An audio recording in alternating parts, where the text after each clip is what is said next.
Good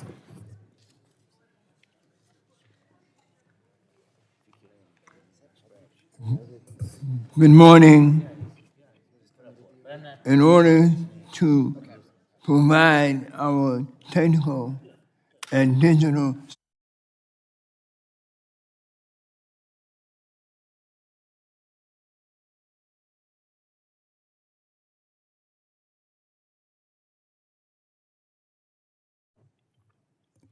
five, four, three, two, one.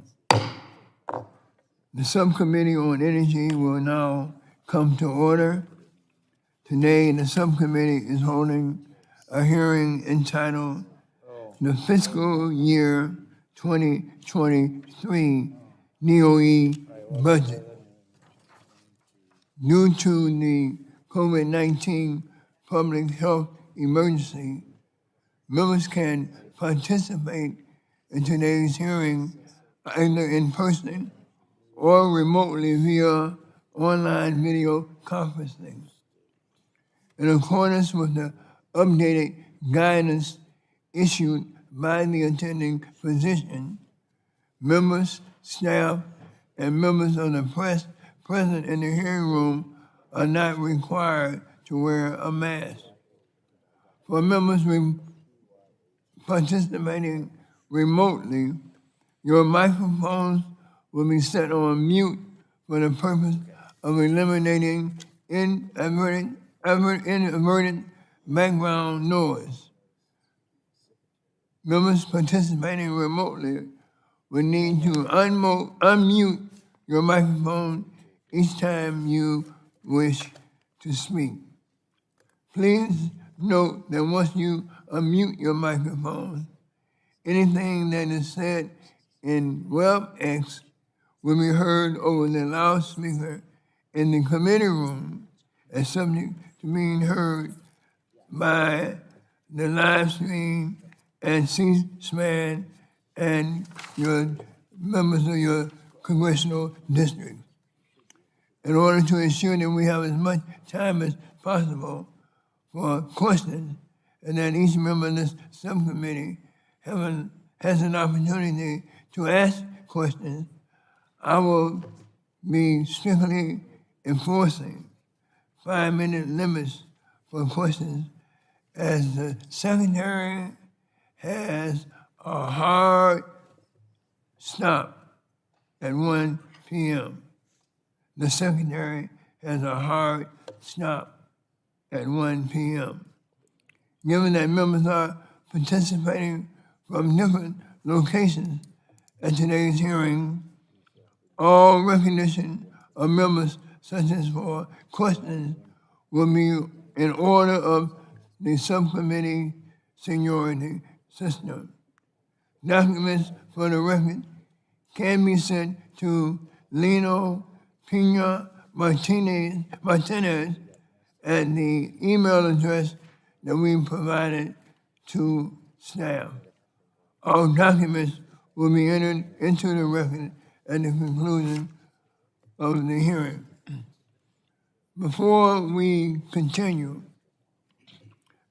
I want to take a moment of personal privilege to recognize our subcommittee's ranking member, my dear friend, Fred Upton, who recently announced that he would not be running for re-election. Throughout his career, throughout the entire time that I've served in the Congress, I've known Mr. Upton as a very fair person, indeed a true friend, a knowledgeable person, and someone who is always willing to help. He's also, in some respect, my congressman because I own a log home that's located in a forest in his district. And he's been so many things to so many people, a thoughtful colleague, a pragmatic policymaker, and most importantly, again, my good friend. Fred, I will miss you dearly here in the Congress, but I'll see you at Cubs game. Thank you, sir. Thanks, my brother. All right. So,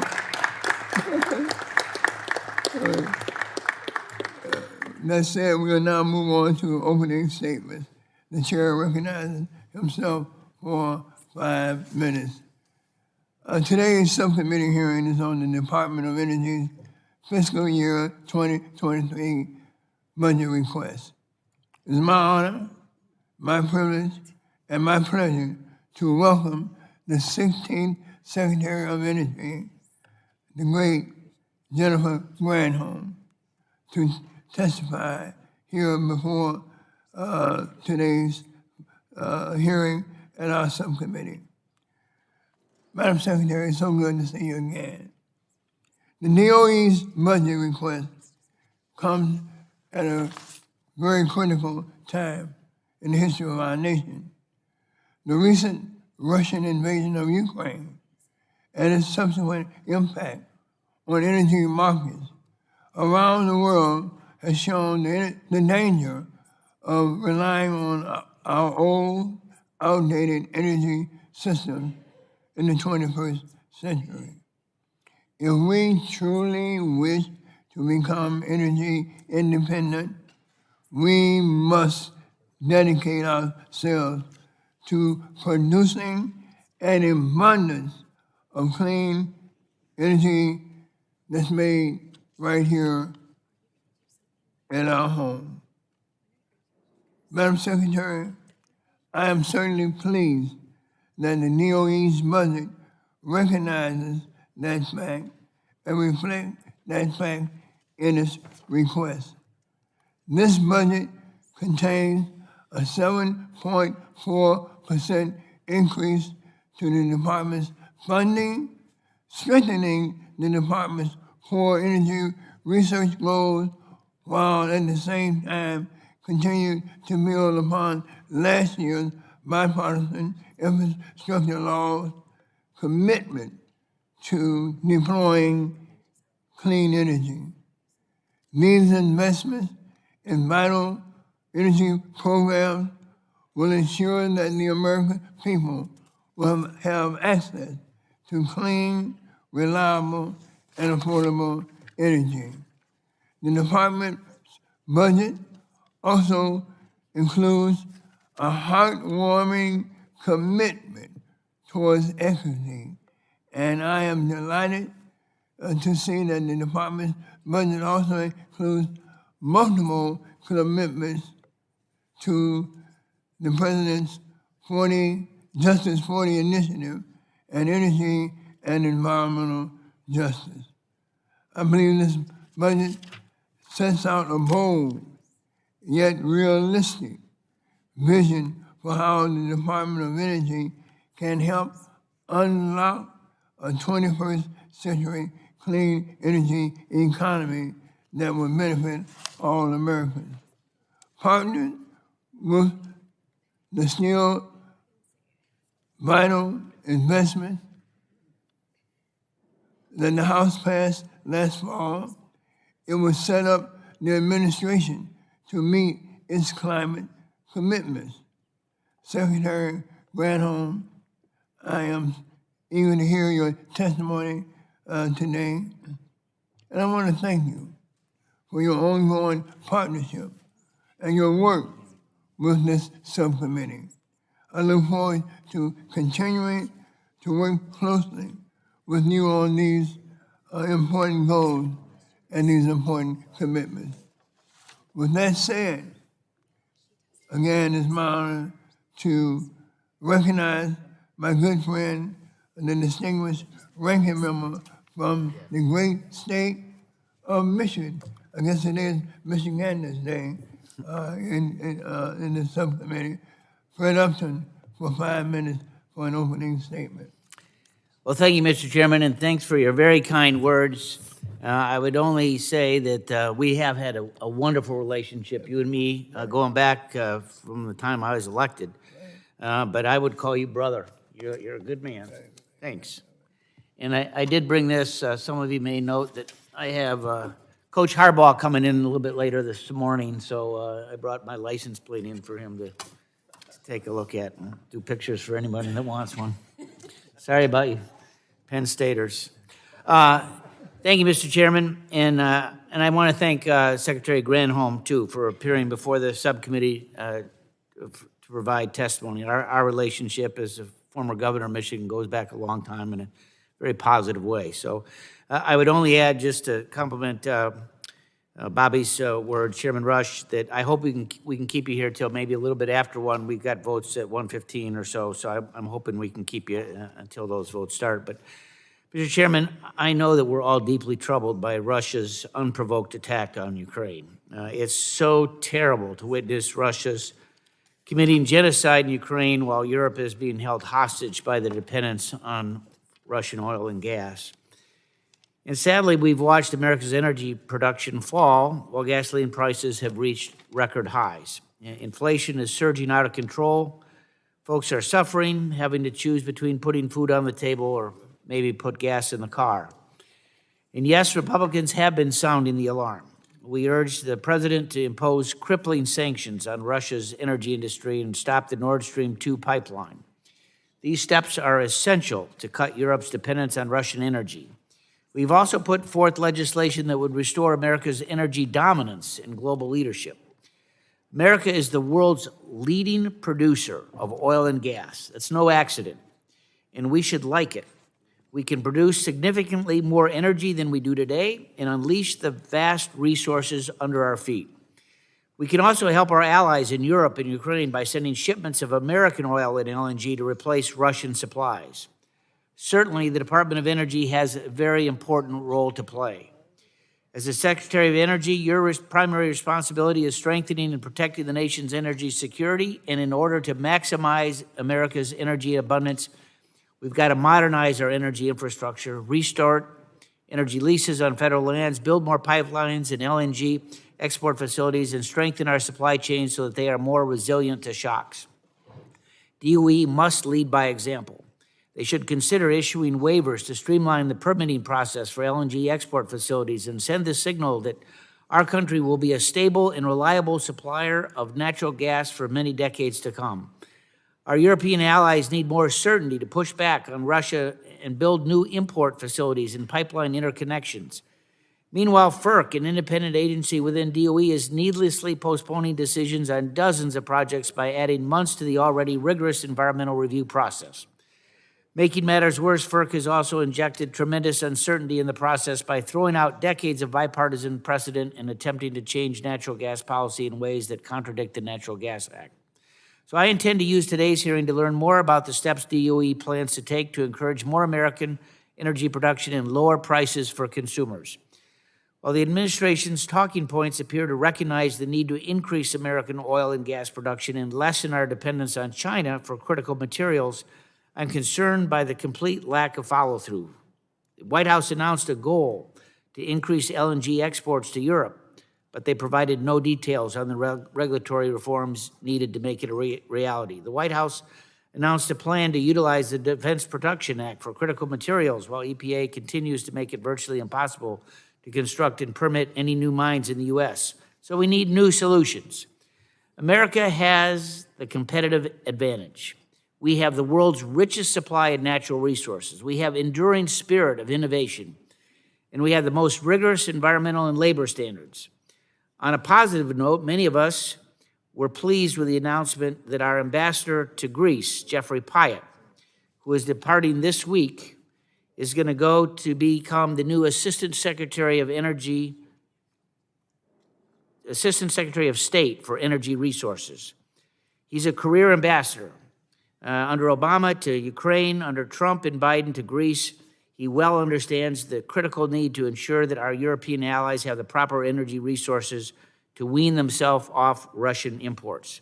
So important for the world, as the Ukrainians need all the tools needed to win and prevail against Putin. So let's lead by example, get the government out of the way, and unleash America's energy abundance. With that, Mr. Chairman, my friend, I yield back. The gentleman yields back. The chair now recognizes the chairman of the full committee, Mr. Pallone, for 5 minutes for his opening statement. Thank you, Chairman Rush, and I want to thank the Secretary for joining us this morning to discuss the Department of Energy's fiscal year 2023 budget. You're always so helpful in taking our calls and coming to our districts to do events and, highlighting how Congress interplays with the department, so I want to thank you for that. I want to start by commending President Biden's recent aggressive actions to address gas prices for American consumers, including ordering a historic oil release from DOE's Strategic Petroleum Reserve. There's no question that Russia's invasion of Ukraine has increased gas prices around the globe, and big oil is taking advantage of this crisis to pad its already outrageous profit margins. We had a hearing before the holidays on that with the oil companies. And the president responded decisively to the supply disruptions by releasing oil from our own strategic stocks, and just as critically, by convincing foreign allies to release a portion of their own reserves. Meanwhile, domestic oil production has increased significantly since President Biden took office, while natural gas production and liquefied natural gas exports are both at record highs. Ultimately, the best way to secure our energy independence and lower prices is to invest in renewable energy made right here in the United States. 5 decades of fossil fuel dependency have left us reliant on volatile commodities that are priced at the whim of global markets. Renewables were already the cheapest energy source even before oil and gas prices skyrocketed. So if we truly want to lower prices and reduce our reliance on foreign adversaries, we must invest in renewable energy and domestic supply chains here in America, and I know that that's one of your priorities, Madam Secretary. We started the process of moving toward a cleaner, more secure, and consumer-friendly energy future by enacting the bipartisan infrastructure law this year, or last year, I should say, and that includes $62 billion in funding that DOE will oversee. This transformative law will modernize our infrastructure to strengthen our economy for the future. The bipartisan infrastructure law not only invests in bridges and roads, but also in building domestic supply chains and the critical electric infrastructure we need to transition to cleaner, cheaper energy. It also invests billions in electric vehicle charging stations that give consumers a real choice and a chance to save money by moving away from volatile oil markets. It also helps build our domestic renewable energy manufacturing and processing capacity for electric vehicles, batteries, and chargers, so they're built right here at home rather than in China. And the bipartisan law also invests billions to modernize our electric grid so it's more resilient to ever-increasing extreme weather events and so we can bring more renewable energy to communities around the nation. And I look forward to hearing how DOE plans to administer the law's many programs and ensure American taxpayers reap the benefits of those investments. Now, lowering energy or consumer energy bills isn't just about supply. Energy efficiency is a critical tool in our efforts to address the climate crisis and to lower energy bills for all Americans. But for 4 years, the Trump administration delayed and ignored important deadlines for updating appliance efficiency standards that save consumers money. Since taking office, President Biden and Secretary Granholm have flipped the switch back on, for energy savings. They're moving forward on efficiency standards, including an announcement on Tuesday of 2 light bulb efficiency rules that will save consumers nearly $3 billion on their annual utility bills. And these 2 efficiency rules would also cut carbon pollution by 222 million metric tons over the next 30 years. DOE also plays a central role in safeguarding our national security, especially as the federal agency responsible for oversight of our nuclear weapons stockpile. In recent years, that obligation has grown to also include protecting our nation's critical energy infrastructure against cybersecurity threats. Under administrations of both parties, DOE has handled that role well, including leading the federal response to the Colonial Pipeline cybersecurity attack last year. And there is bipartisan agreement on this committee that we must continue to empower the DOE and its Office of Cybersecurity, Energy Security, and Emergency Response, or CESER, C-E-S-E-R, to address evolving cybersecurity threats. So I look forward to hearing from you today about your cybersecurity plans and how Congress can enhance DOE's role as the lead agency responsible for protecting our critical energy infrastructure. So thank you again for joining us, Madam Secretary, and for all that you do on a daily basis. And I yield back. Thank you, Mr. Chairman. The gentleman yields back. The chair now recognizes Ms. McMorris Rodgers, the ranking member of the full committee, for 5 minutes for her opening statement. Thank you, Mr. Chairman. Energy is foundational to everything that we do. As Chairman Dingell once said, if it moves, it's energy. If it doesn't, it's commerce. It's why we all love this committee. Unfortunately, because of President Biden's energy crisis, everything is more expensive. Gas, food, diapers, airfare, heating our homes, buying a car, and much more. Inflation now costs Americans, on average, $5,000 more a year. Families across Eastern Washington have told me that they're paying nearly double for groceries. Gas prices are causing some of the greatest harm. Gas is more than $4 a gallon because of this administration's actions to undermine our energy independence. In response, my Democrat colleagues are announcing today a new bill, unveiling a bill to give the Federal Trade Commission more authority to go after price gouging. The American people know it's not price gouging, nor is it Putin's price hike. It's Biden's price hike, and it started on day one when he took office. We must flip the switch, absolutely, for more domestic energy production. It's how we will lower cost, ensure reliability, and strengthen our security and geopolitical power, too. Russia's immoral and brutal war in Ukraine and Europe's energy crises prove all that is at stake. Because of Russia's rush to green, or Europe's rush to green, and their reliance on Russian energy, citizens today are being asked to cut consumption and turn off their lights. Scarcity is Europe's answer. This cannot be America's future. Our energy abundance is how we should lead, keep the lights on, lower cost, and fight Putin's war chest and other communist China activities. Our path cannot be to weaken American leadership by receding from world energy markets and shutting down our tremendous energy systems. Yet that's what we're seeing. This administration's rush to green agenda has raised costs and emboldened our adversaries like Putin and the Chinese Communist Party. President Biden canceled Keystone on day one, but he green-lighted Putin's Nord Stream 2 pipeline. His rush to green and electric vehicles make us reliant on China.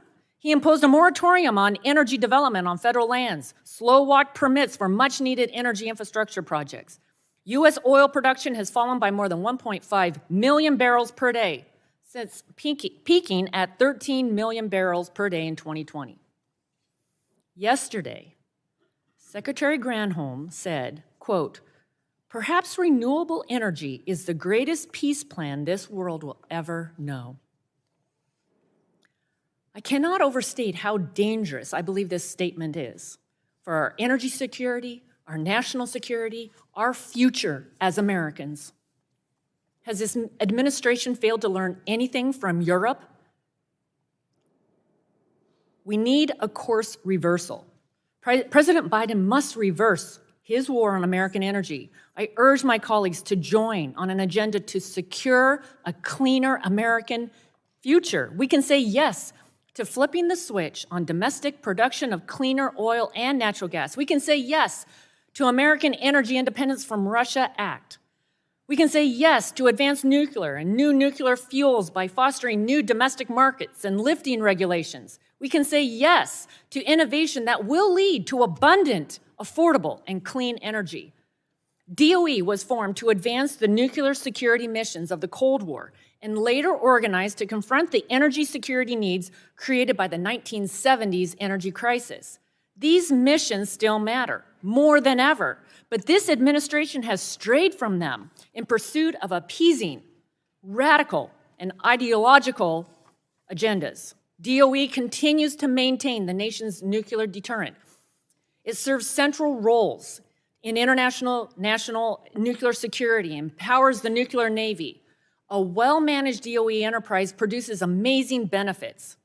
I just want to emphasize again, we need to flip the switch, boost our energy production.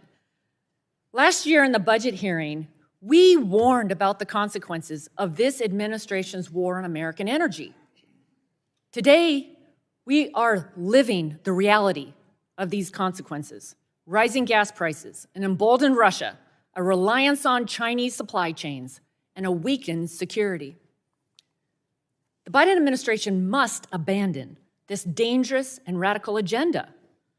Secretary Granholm, your core mission is to focus on security, both national and economic security. It's urgent. Let's celebrate and utilize American energy independence, not shut it down. I yield back.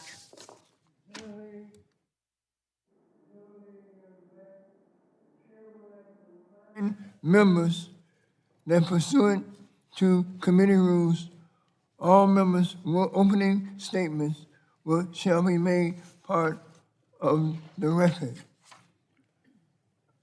Again, I'd like to welcome our witness for today's hearing, the Honorable Jennifer M. Granholm, the Secretary of the United States Department of Energy.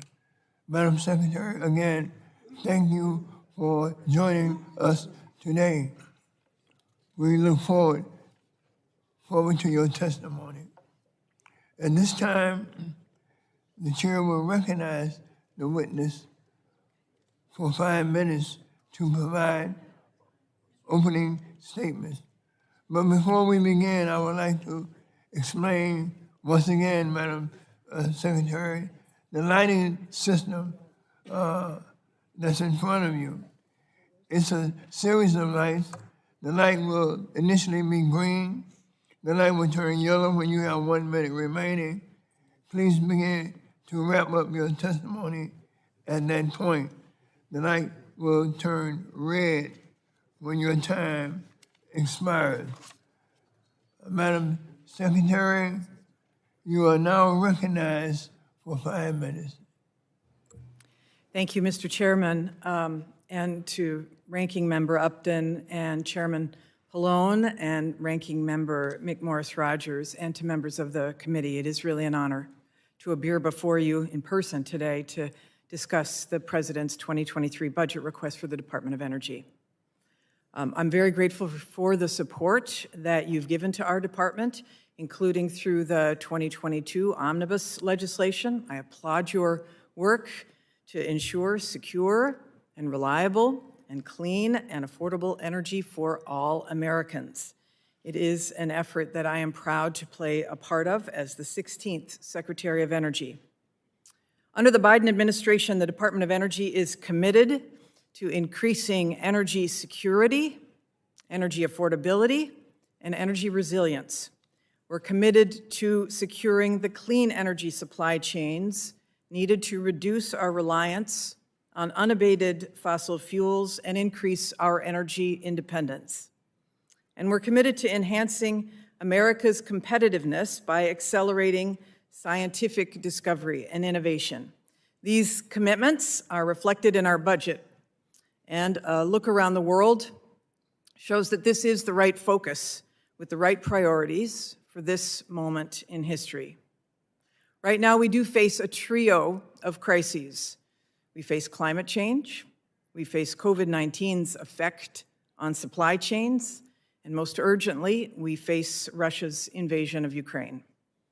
The first of those crises, climate change, cost the United States $148 billion last year alone in dealing with extreme weather events. The second two crises are costing American families right now as they see prices rising from gas stations to grocery stores. Let me be clear, the Department of Energy is using every tool available to increase oil supply.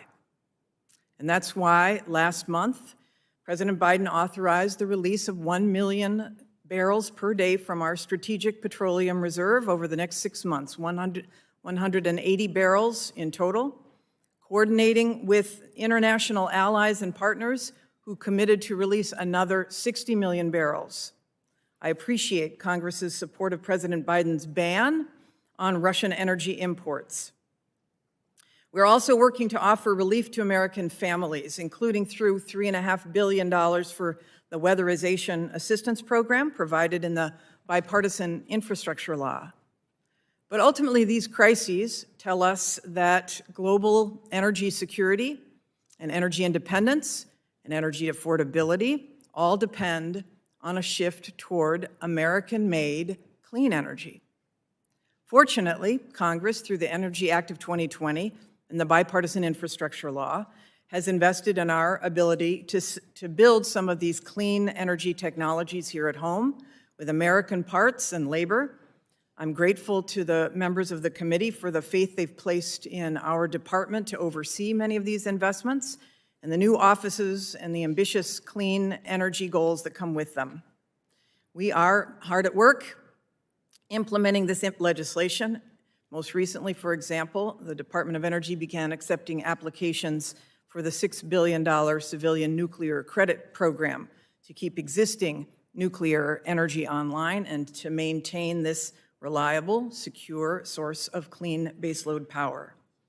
The $62 billion investment from the infrastructure law is a historic long-term investment in projects that'll serve our nation for decades, but it is not on its own sufficient to address the nation's energy challenges, and that's why our request includes base year funding for efforts to complement the infrastructure law and maximize its impact to lower costs, to make us energy secure, and to provide us with reliable baseload power.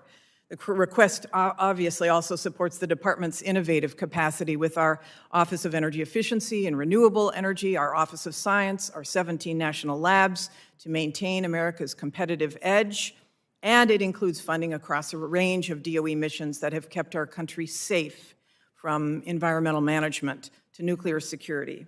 I'm proud of DOE's work to confront our nation's most pressing challenges, and I reaffirm my commitment to lead this extraordinary department as we implement Congress's legislative actions from the infrastructure law, the Energy Act, and those to come, including the bipartisan infrastructure law and the full agenda for building a better America. So thank you for the opportunity to be here, and I'm happy to answer your questions.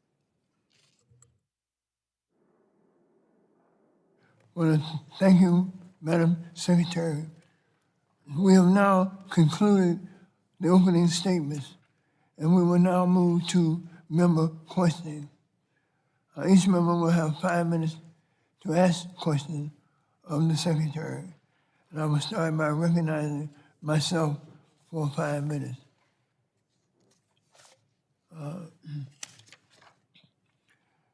Madam Secretary, again, thanks for your appearance here today. I want to begin by talking a little bit about the Clean Energy Corps. As you know, increasing minority participation in the energy industry has been my top priority as chairman of this subcommittee.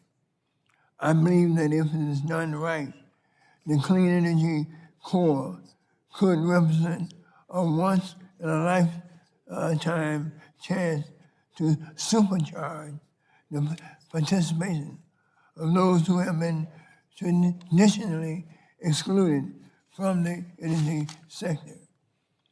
Could you detail what steps the department is taking to ensure that the 1,000 new employees that will make up the Clean Energy Corps, that they come from diverse backgrounds from all across our nation, every sector of our nation? Thank you, Mr. Chairman. It is really important to us that those who implement the bipartisan infrastructure law look like America, and the Clean Energy Corps, the 1,000 employees that we are recruiting to be able to implement the components of the bipartisan infrastructure law must look like America. And so we are developing strategies to do that. First of all, with a dashboard for candidates as they apply to self-report the DEIA information. And we are using that to inform our outreach strategies to be able to ensure that we get a full suite of employees that look like America and have the skills to be able to implement the law as well. Part of this involves reaching out to to minority serving institutions and HBCUs. We've partnered with our ED office to develop bias-informed interview process, ensuring that people who are reviewing candidates and resumes have gone through training, and we've standardized questions to make sure that that are informed by that process. We have detailed a staffer in, for example, Lawrence Berkeley National Lab from Lawrence Berkeley National Lab to support outreach to diverse candidates at all levels. We have been doing a lot of intake of resumes. Final selections certainly are ongoing and long coming, but we are in the process of continuous improvement to ensure the excellence and the diversity that is necessary to build out the projects and the demonstration efforts in that bipartisan infrastructure law. I want to thank you. My next question is along the same line. Underrepresented communities need to have more than just the standard approach that will come from universities, but the high schools need to be included. And another area that's often overlooked is the contracting opportunities that help expand business, that do business with the Department of Energy, particularly in the minority communities. How will this budget request for the Office of Economic Impact and Diversity aid the department in promoting job opportunities at the high school and the university and college level, but also promoting contracting opportunities for minorities who want to contract with the Department of Energy? Great. The budget request of $34 million for this effort reflects our commitment to provide historic support for underserved communities. Our Office of Economic Impact and Diversity is making sure that we are fulfilling the Justice 40 requirements and that we are looking, for example, to our labs to help increase our STEM workforce. So, for example, I was in South Carolina with Representative Clyburn, who had recruited the HBCUs in his district and the minority-serving institutions in his district to work with Savannah River National Lab. And that program has resulted in making sure that we are getting students and a pipeline, because those HBCUs and MSIs are working with high schoolers as well, to be able to ensure that that pipeline starts early and moves through internships, paid internships at the labs. Each of the labs has got a strategy in this regard. For example, in Stanford at the SLAC lab, they take young women from underserved high schools, young women of color who are in high school, who are not interested or have not expressed an interest in majoring in STEM in college, and they expose them through a summer program to STEM at the lab. And as a result of the vast majority of, I want to say over 90% of them, actually major in a STEM field once they get into college. So that pipeline is a long pipeline. It starts in high school and moves beyond. And then just quickly on the making sure that businesses who interact with the department also reflect that Justice 40 commitment and reflect the opportunity for small and minority-owned and women-owned businesses. Our Economic Development Office is also, and it's not just the office, let me just be clear, because these efforts have to penetrate throughout the department, that we are developing and have developed process to ensure that we are inclusive in the contracting as well as the hiring. Thank you. I yield back. The chair now recognizes Mr. Upton for 5 minutes. Well, again, thank you, Mr. Chairman. Secretary Granholm, welcome. As you know, all of us on both sides of the aisle for sure are deeply concerned about the situation in Ukraine and Europe. A number of members, including myself and Chairman Pallone, traveled overseas during the recess, and we spoke with many European leaders, heads of state, legislators. They are begging for U.S. LNG exports so that they can wean themselves off Russian gas. And they want to move as quick as they can, but they got to have our help. We know just earlier this week, Russia cut off natural gas to both Poland and Bulgaria, and they threatened to do the same to other countries. So I think it's, I think we're all on board that we've got to act quickly and build new pipelines and LNG export facilities so that we can increase that gas shipment to Europe. Can you help us? Are you able to support waivers or permitting on some of the strict permitting timelines to better prepare ourselves to export LNG to our allies? Thank you for this question. First, we are committed to helping our allies, clearly, and as you may know, the Department of Energy just permitted 2 additional facilities yesterday. However, We should have had this hearing a month ago. well, but those won't come online for another few years because they are one is under construction, one hasn't even begun to be under construction. Be aware that we have under permitted completely 30 billion cubic feet of liquefied natural gas that has not been constructed yet. So we have permitted, we currently export about 12 billion cubic feet of natural gas. We have permitted almost 3 times as much that could be ready to go, but that are simply not under construction. Every molecule of natural gas that can be liquefied at a terminal is being liquefied and exported. So yesterday's announcement, I think, correct me if I'm wrong, but I think yesterday's announcement allows an additional 0.5 BCF a day for this year. But those facilities are not up and running. That's a future. But the goal, I thought, was to get to 1.5 additional BCF Actually, a day. well, the goal is to go to Europe, it's 15 billion cubic meters by the end of the year. And we will be increasing by that amount by the end of this year. There are other facilities that are coming online, and again, have been permitted, but they're under construction, and it takes time for them to come online. But we will meet what we have told the European Union that we will promise by the end of this year, and and into the future. The president is also promised. Is it possible? So a little bit later this morning, I'm going to be meeting with the Ukrainian energy minister.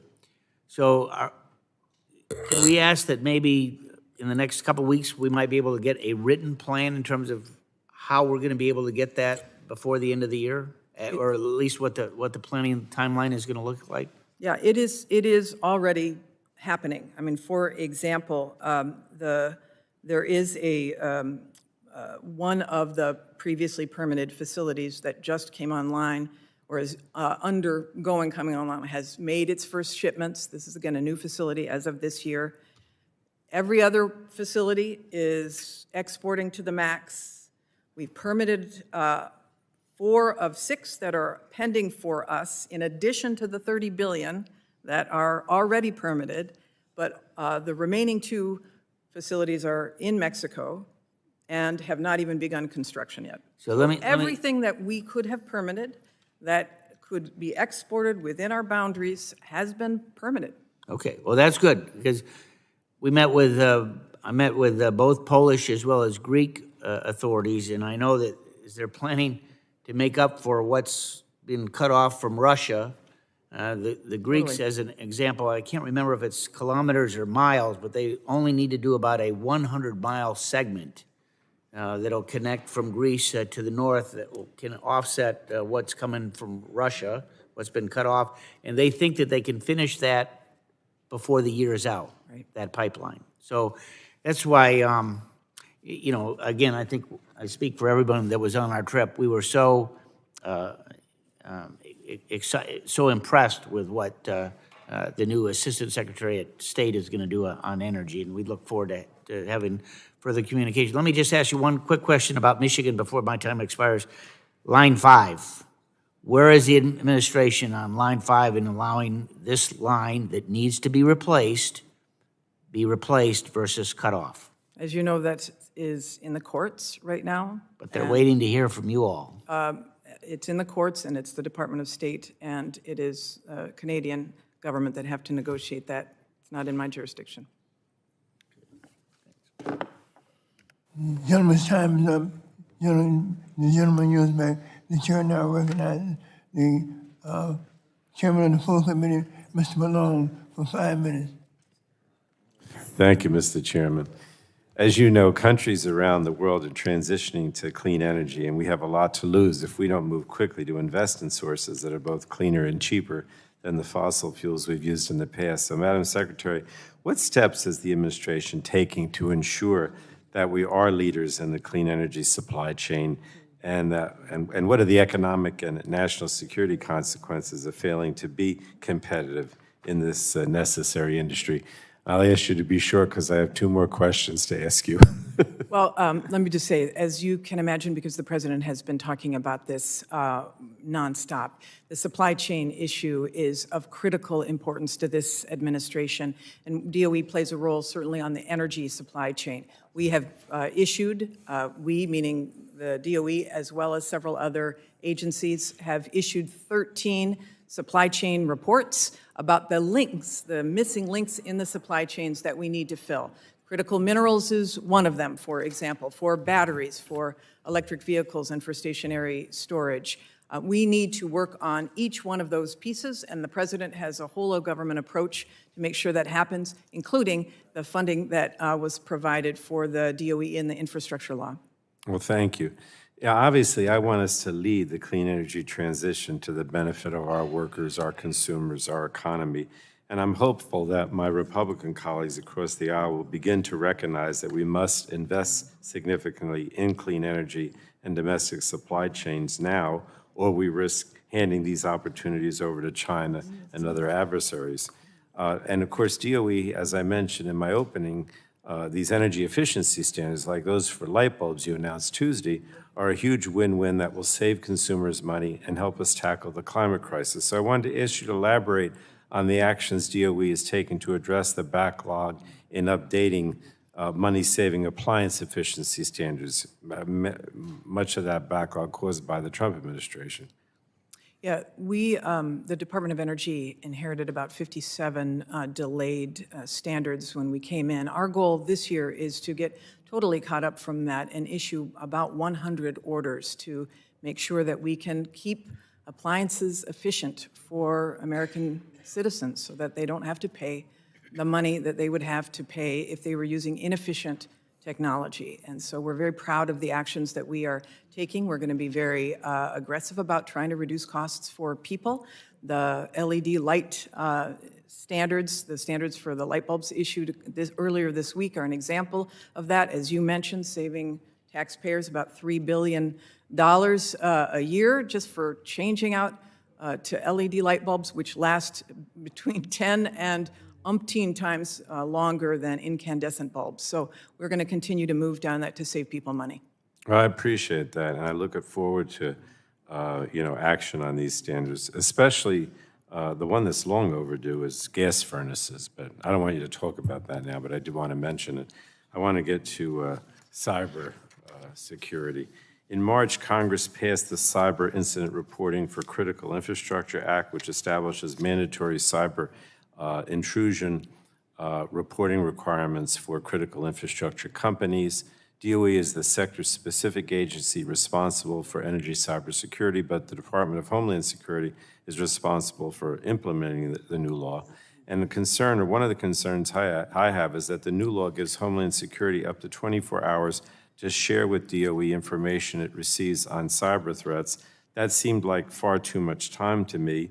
I also think it's crucial that the reporting process be streamlined so companies don't have to report to multiple agencies. So my question is, how important is it to receive threat information from Homeland Security in a timely manner? Is 24 hours too long? And do you agree that in implementing the new law, the federal government needs to do everything it can to avoid establishing inconsistent or duplicative reporting requirements? And you have like 45 seconds to answer. It is important to share information in real time, and that is what's happening. A lot of that is through technology. We have direct relationships through our technology and our overall relationships with the industry. We know what is happening. Our CSER office is in direct contact, both with CISA as well as with the industry through our sector coordinating council. So we take that lead role in this industry coordinating sector, risk management sector very seriously. But do you think that 24 hours is too long? I don't think that it waits that long. I think that's, yes, I do think it's too long. I think it happens much more rapidly. I think it happens in real time, though. All right, thank you so much. You bet. Thank you, Mr. Chairman. The chairman yields back. The chair now recognizes the ranking member, Ms. McMorris Rodgers for 5 minutes. Thank you, Mr. Chairman. Madam Secretary, you mentioned the drawdown of the Strategic Petroleum Reserve, and it's been drawn down to record lows. Nearly 200 million barrels in a single year now has been drawn down by this administration. And I believe that this is reckless, it's dangerous, this is a strategic asset. And depleting the reserve risks our energy future. It adds to emboldening Russia and China. I wanted to ask, so this latest unprecedented drawdown will mean that we will have about a quarter of the stockpile projected for 2030. And that means we'll be down at 100 million barrels in our strategic petroleum reserve. That's about enough for a week. I'd like to ask, what are your plans to replenish the reserve? We will be replenishing the reserve. There are plans to do that. What's the plan? Congressional Democrats have blocked attempts in the past when gasoline prices, oil prices were low in 2020. Attempts, which would have made sense to replenish the reserve then, were blocked. No, well, I'm telling you, we will be replenishing the reserve. I'm anxious to because see it is important. I'm be anxious able to do see that. the plan. Yep, happy to. I've introduced legislation, the American Energy Independence from Russia Act. It would restore American energy leadership, and it would secure our Strategic Petroleum Reserve releases, and it would make sure that they are offset by American production. Do you support the goal of that bill? I support the goal of replenishing with American production, yes. Thank you. Wanted to move to nuclear. Russia's invasion of Ukraine has exposed the risk of weakening American energy security, and it does extend beyond oil and gas. It includes our vulnerabilities in the nuclear sector. We are leading in exciting nuclear technology, advanced nuclear technology in the United States. However, we do not have the uranium that we need. Yesterday, Republican leader Upton and I wrote you for a more detailed information on your work to accelerate domestic nuclear fuel resources. And do you agree that the Russian invasion increased urgency to develop domestic nuclear fuels? I do, and I look forward to briefing you both or whoever wants to be briefed on the plan, which we are finalizing within the next couple of weeks. Well, it feels like at times the administration is speaking, the left hand doesn't know what the right hand is doing, because when it comes to critical minerals, we've had this administration shut down mines, shut down a mine in Minnesota, shut down a mine in Arizona at the same time that we are in an urgent place for the administration to act. So we continue to talk about energy prices soaring. I'm concerned about blackouts because of this administration's harmful energy policies. You started by focusing on clean, renewable, reliable, and affordable energy, secure. I agree. In my home state of Washington, the 4 Lower Snake River dams generate approximately 1,000 megawatts of power on average annually. They have the capacity of 3,000 megawatts of power. This provides Bonneville Power Administration with the capability to meet peak energy demand loads at affordable prices. Would you agree that these dams provide grid reliability and reduce the chance of blackouts with the increase of weather-dependent wind and solar generation in the Northwest? I'll say that I definitely agree that hydroelectric power is a critical component of our clean energy future. I agree that we've got to make as many dams as is environmentally sane available, and hopefully through the bipartisan infrastructure law be able to invest in additional creation of dams, removal of the ones that don't work, restoration, et cetera, like the damn good bill that many of you supported or are supporting also calls for. Only 3% of the dams in the United States actually produce electricity. There's huge potential. Would you agree that dams also help reduce carbon emissions? Yes. Thank you. Okay, the Hanford site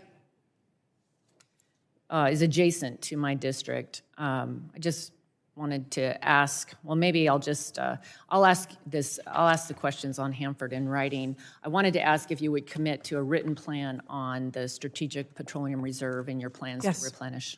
That would be great. Thank you very much, Mr. Chairman. I yield back.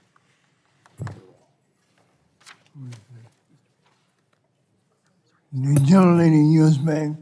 The chair now recognizes Mr. Doyle. Mr. Peters for 5 minutes. I RSVP'd remote, that's why I'm out of order down here, sir. So thank you so much for being here, Secretary Granholm, for speaking with us, and I'm really grateful for DOE's climate leadership and clean energy commitments. Your investment in scaling carbon removal technologies, in rapidly building interstate transmission lines, and recent successes at the Loans Program Office are helping us develop a clean energy economy. And I'm also encouraged by your focus on sustainable aviation fuels, and specifically algae biofuels. And I look forward to continuing to partner with you in expanding next-generation clean technologies and addressing the climate crisis. But today I want to talk about a less positive development, and that's the threat to the United States solar industry by the consideration of imposing tariffs on solar panels. This case could cost us 100,000 American solar jobs and jeopardize our common clean energy goals. Already, 318 projects are being canceled or delayed, and if the administration decides to impose tariffs, it could cause solar capacity to fall 75 gigawatts short of the pace needed to reach the president's solar goal. Tariffs can also affect reliability. In California, we are using energy storage to help provide grid reliability and the avoidance of blackouts. But these projects are often solar combined with storage projects, so if you can't get the panels, you can't build the storage. So, Madam Secretary, in September of 2021, DOE released the Solar Future Study, which argued that the U.S. must install an average of 30 gigawatts of solar capacity per year between now and 2025 to reach the president's goal of having solar power 40% of the nation's electricity by 2035. Yesterday, the Solar Energy Industries Association said that solar installation forecasts for 2022 and 2023 are being cut by 46%. Due to consideration of tariffs. So instead of doubling our solar deployment, we're cutting it in half. Is the Department of Energy researching how this potential loss in solar deployment could affect energy reliability and our climate goals, and planning what steps the administration needs to take to offset the solar project losses if they decide to impose tariffs? I share your deep concern about this. As you know, the decision is an adjudicative decision that rests with the Department of Commerce.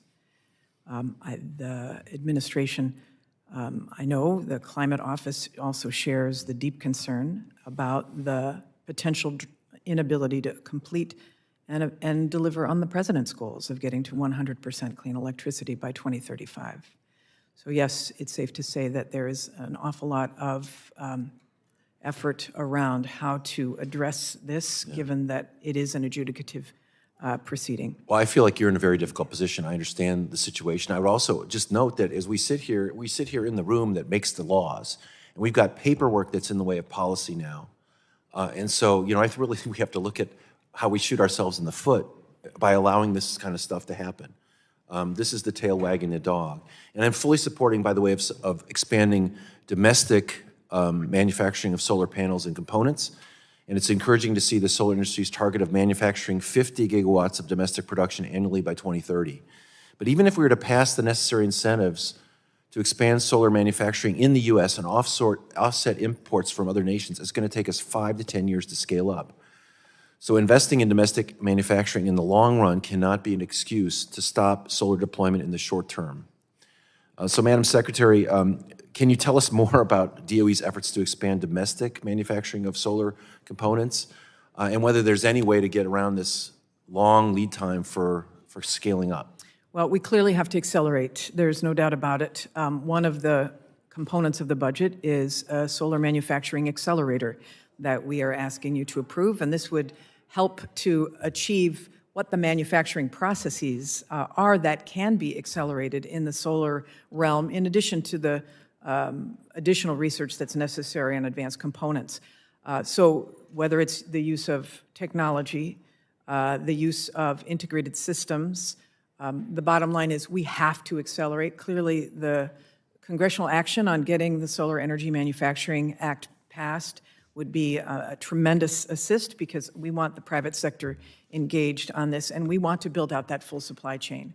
But in the meantime, we recognize that we also have to make sure that we are not that we are not slowing down our efforts, but we're also not, and I think you would probably agree, not installing panels that are circumventing or that are potentially built with labor from, from the solar industry in Xinjiang, et cetera. So both sides of those. I would just say, I think, we call it an existential crisis.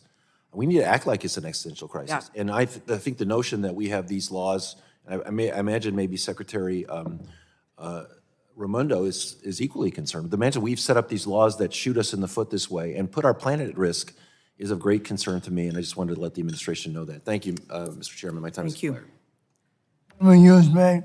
The chair now recognizes Dr. Burgess for 5 minutes. Thank you, Chairman Rush, and welcome, Madam Secretary, to our humble subcommittee. Listening to your discussion with Mr. Peters, I just went to a groundbreaking in my district at Alliance, the Alliance Airport Corridor, for a battery manufacturing, or I'm sorry, a magnet manufacturing plant that is being built. There's going to be pretty rapid turnaround. I was impressed.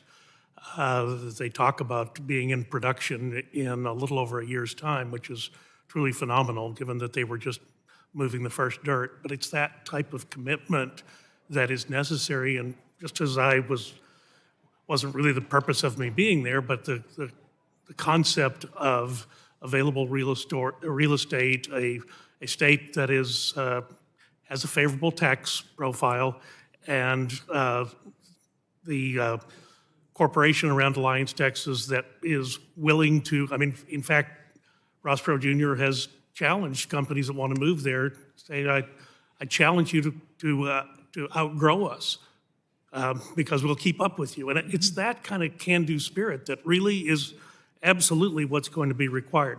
Now, I was encouraged your comments to Ranking Member Upton on the waivers for liquefied natural gas. In your statement, we want to get every molecule into commerce. We have a problem in Texas, in the Permian Basin. There is more natural gas than can be used on an average day. So procedures such as venting and flaring, which I think we both agree are undesirable, have happened. The way to prevent venting and flaring is to get it into commerce. But that does require the ability to get, as you said, every molecule of gas down to Freeport, Texas, where it can be frozen and sent overseas. So what do you see as the future for that? Yeah, I know that obviously the permitting of this and the EPA, et cetera, are all part of this conversation. We do not want to see flaring. We don't want to see methane exposure. I'm glad you agree on that as well. I think a lot of the industry agrees and is enthusiastic about the technology associated with preventing methane leaks. But of course, you've got to be able to take associated gas somewhere. So there is no doubt that this particular issue is one the administration is focused on, because we have to both be efficient about the use of natural gas as well as prevent methane flaring. Sure. So both need to happen. So both your office and President Biden have called on oil companies to step up the drilling, step up domestic production. Obviously, you do that in the Permian Basin, and this stranded gas phenomenon is going to become a more pressing issue. So I guess I'd just ask the question, do you stand by those statements that you and the President have made to ramp up energy production domestically? Absolutely.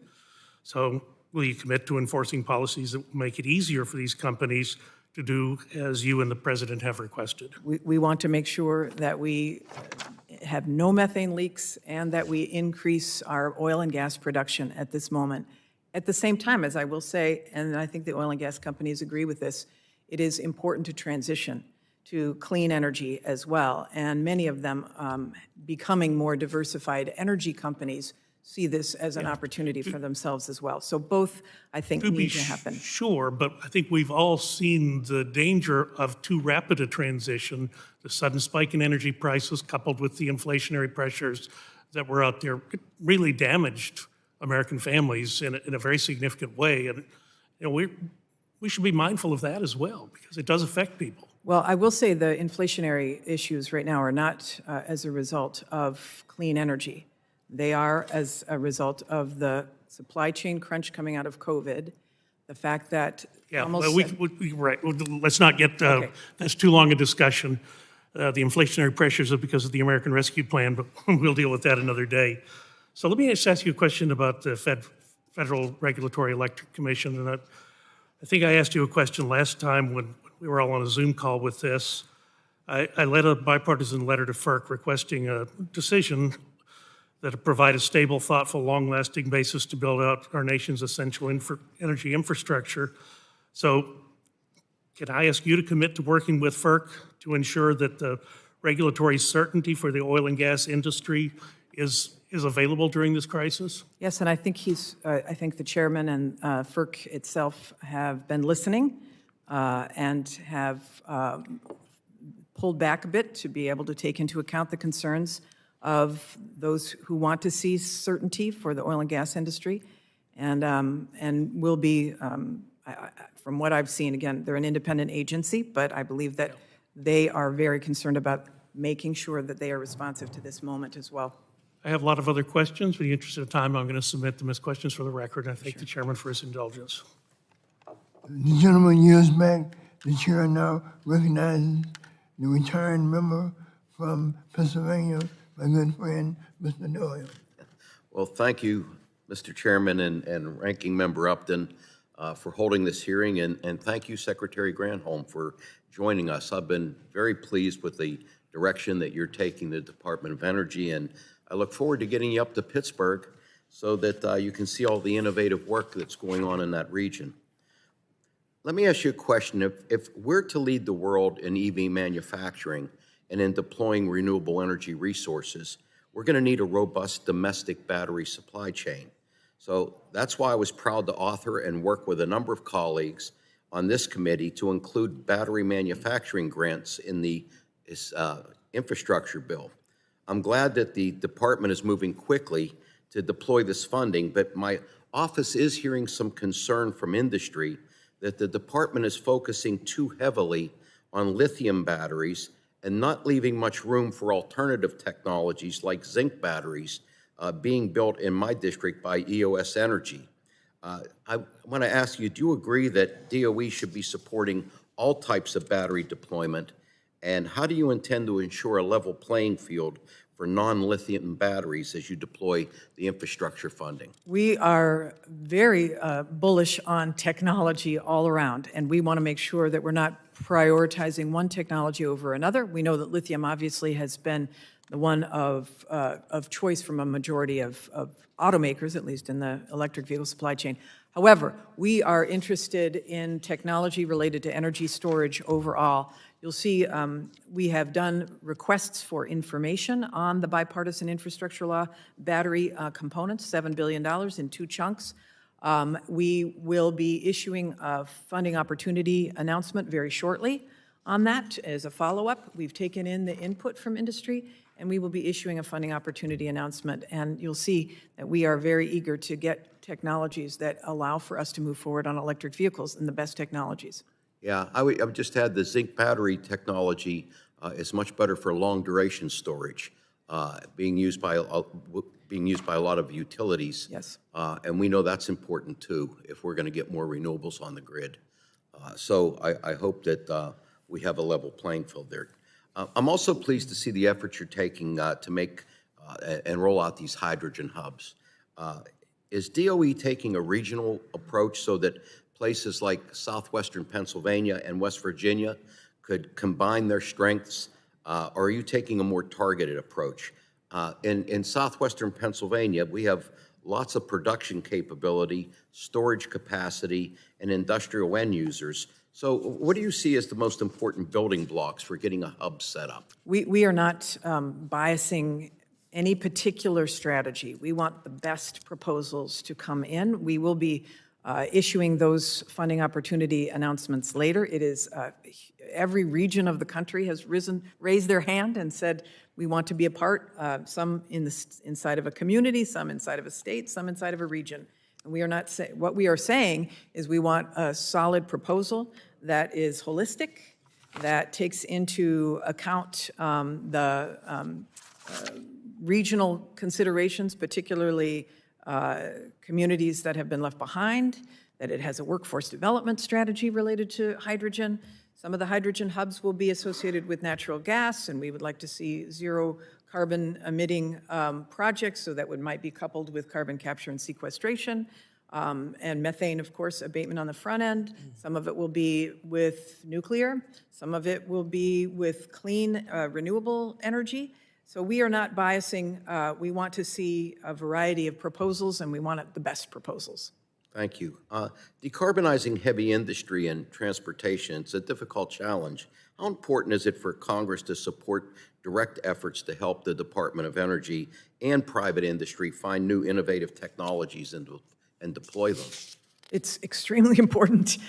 It's extremely important, which is why we're grateful for Congress's support of the labs, for those technologies, for potentially considering this Bipartisan Innovation Act, which would be more funding for advanced technologies, some of which would come to the Department of Energy. But if we cannot cut technology investment, even as we also do from the spectrum from research to deployment to, research to deployment, and the spectrum in between of development, and all of the entire spectrum is important.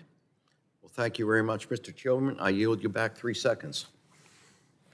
The chairman certainly thanks the gentleman for yielding back. The chair now recognizes the gentleman from Ohio, Mr. Latta, for 5 minutes. Well, thank you very much, Mr. Chairman, and thank you, Madam Secretary, for being with us today. Madam Secretary, in January of this year, you tweeted, quote, "Nuclear energy is clean energy and is vital to creating good-paying jobs, supporting our energy transition, and saving our planet," unquote. You said something similar last year when you were in Glasgow. At that time, you stated, quote, "The U.S. views nuclear energy as a pivotal technology in the global effort to lower emissions, expand economic opportunity, and ultimately combat climate change," unquote. I agree with you on the importance of nuclear energy. However, I was disappointed to see that these broad statements of support were not followed up with action. In particular, given these statements, I was surprised to see that President Biden's budget proposal for fiscal year 2023 failed to provide any funding for the department's uranium reserve program. This program is designed to strengthen the United States' national security and restore its competitive advantage in nuclear energy by securing our nuclear fuel supply chain. Congress previously appropriated $75 million for DOE to implement this reserve, and yet we have heard that the department has not utilized it. This issue has taken on greater urgency given the unprovoked Russian invasion of Ukraine. The United States is too reliant on uranium and fuels imported from Russia and its allies, Kazakhstan and Uzbekistan. I believe it is essential for the United States not to be reliant on an isolated, repressive, and unpredictable Russian regime for critical reserves like mined, enriched, and converted uranium. Question, wouldn't you agree that it is better for the United States, both from an economic and security perspective, to obtain uranium right here in the United States and from our steadfast Western allies? Yes, sir. Let me ask this. Given your comments about the importance of nuclear energy and the need to create jobs here in the United States, why didn't DOE request funding for the Uranium Reserve Program for the second fiscal year in a row? Because you gave it to us last year, and we are issuing a funding opportunity announcement in June for a uranium reserve. So we carried that over for that purpose. So that $75 million is still there. Okay, so that'll be out in June. You said that when that's going to come out? Yes. All right. Would you also commit to working with me to help the United States reduce our reliance on Russian uranium, invest in American nuclear leadership, including through legislation like my HR 7403, which is the No Russia Act? I'm not familiar with that, but I definitely would work with you on that. I would very much like to see us develop our own resources here. Thank you. On another separate subject, as Americans continue to grapple with high energy costs, we should be avoiding any actions that would restrict the flow of energy products across our country. Any restrictions could result in even greater cost to consumers. And following up with the ranking Republican, Mr. Upton's questions on line 5, let me ask this. You know, line 5 is absolutely a crucial energy artery in the Midwest. Will you commit to ensuring it remains in operation given the fact that it has been deemed as safe and secure? Again, this is not in the Department of Energy's purview. It is in court, and it lies with the State Department and Canada. Is the Department of Energy working with this Department of State to tell them exactly what, because you've got the expertise on it, how important this line is? The State Department has expertise as well, as was identified by Mr. Upton earlier. They've got a lot of people, and they know this very well. Well, let me follow up. Does this Department of State know that how reliant Ohio and Michigan are, especially Northwest and Southeast, and especially the Upper Peninsula, are on Line 5? And it's a $5 billion economic impact that it has on our economy in our region? I suspect they know. I beg your pardon? I suspect they know. But the Department of Energy, in your opinion, is not relaying that information to them? Well, I mean, the Department of State is well aware of the economic issues related to the Upper Midwest and our relationship to Canada and the desire of Enbridge to get this line done. But again, it's in the courts. It's not. Okay. Well, let me ask this question, because having been the former chief executive of your state, would you say that Line 5 plays a massive economic impact on the state of Michigan? I'm not going to. I beg your pardon? I'm not going to respond to that one because You're again, not going to respond to that no, question? I'm not going to get into that because it's in court. Well, when I've talked to people in the state of Michigan, the state of Ohio, they say it does have a major economic impact. But you're not going to respond to it. Yeah, it's just, again, I'm not going to get I find- ahead of the I find that governor in unbel- I find it Michigan or unbelievable. the administration. And Mr. Chairman, I'll submit my other questions to the record, but since my time has expired, and I yield back. Gentleman yields back. The chair now recognizes the gentleman with the bow tie, the gentleman from California, Mr. McNerney, for 5 minutes. Well, thank you, Mr. Chairman. Someone has to set standards around here, so I appreciate the acknowledgement. And I appreciate you coming and testifying to us today, Madam Secretary. And I'm going to ask a question similar to what Mr. Pallone asked earlier. Over the past few years, we've seen increasing threats to the grid from natural hazards, like wildfires and hurricanes that are climate-related, from cyber attacks, and even from kinetic attacks. Given these increased threats, how does the Department's CSER office reorganization and budget request reflect a renewed attention on grid security? Yeah, there is an increase in there for CSER, about 9%, just slightly short of that. CSER is fundamental to us and to the entire country in making sure that we are integrated both on technology but also with the private sector and the utilities to ensure that we are aware of every single action that is happening out on the wires across the country. We are in a shields up posture right now, and that means that industry is on high alert, especially in light of what's happening overseas. And the technology that CSER has worked with industry to deploy allows us to have some real-time information if there is some kind of cyber attack on the grid, for example, but also making sure that we are distributing and giving best practices, technology, training, et cetera, on cyber attacks, but also on anything that makes the grid unreliable, and that includes extreme weather events. Thank you.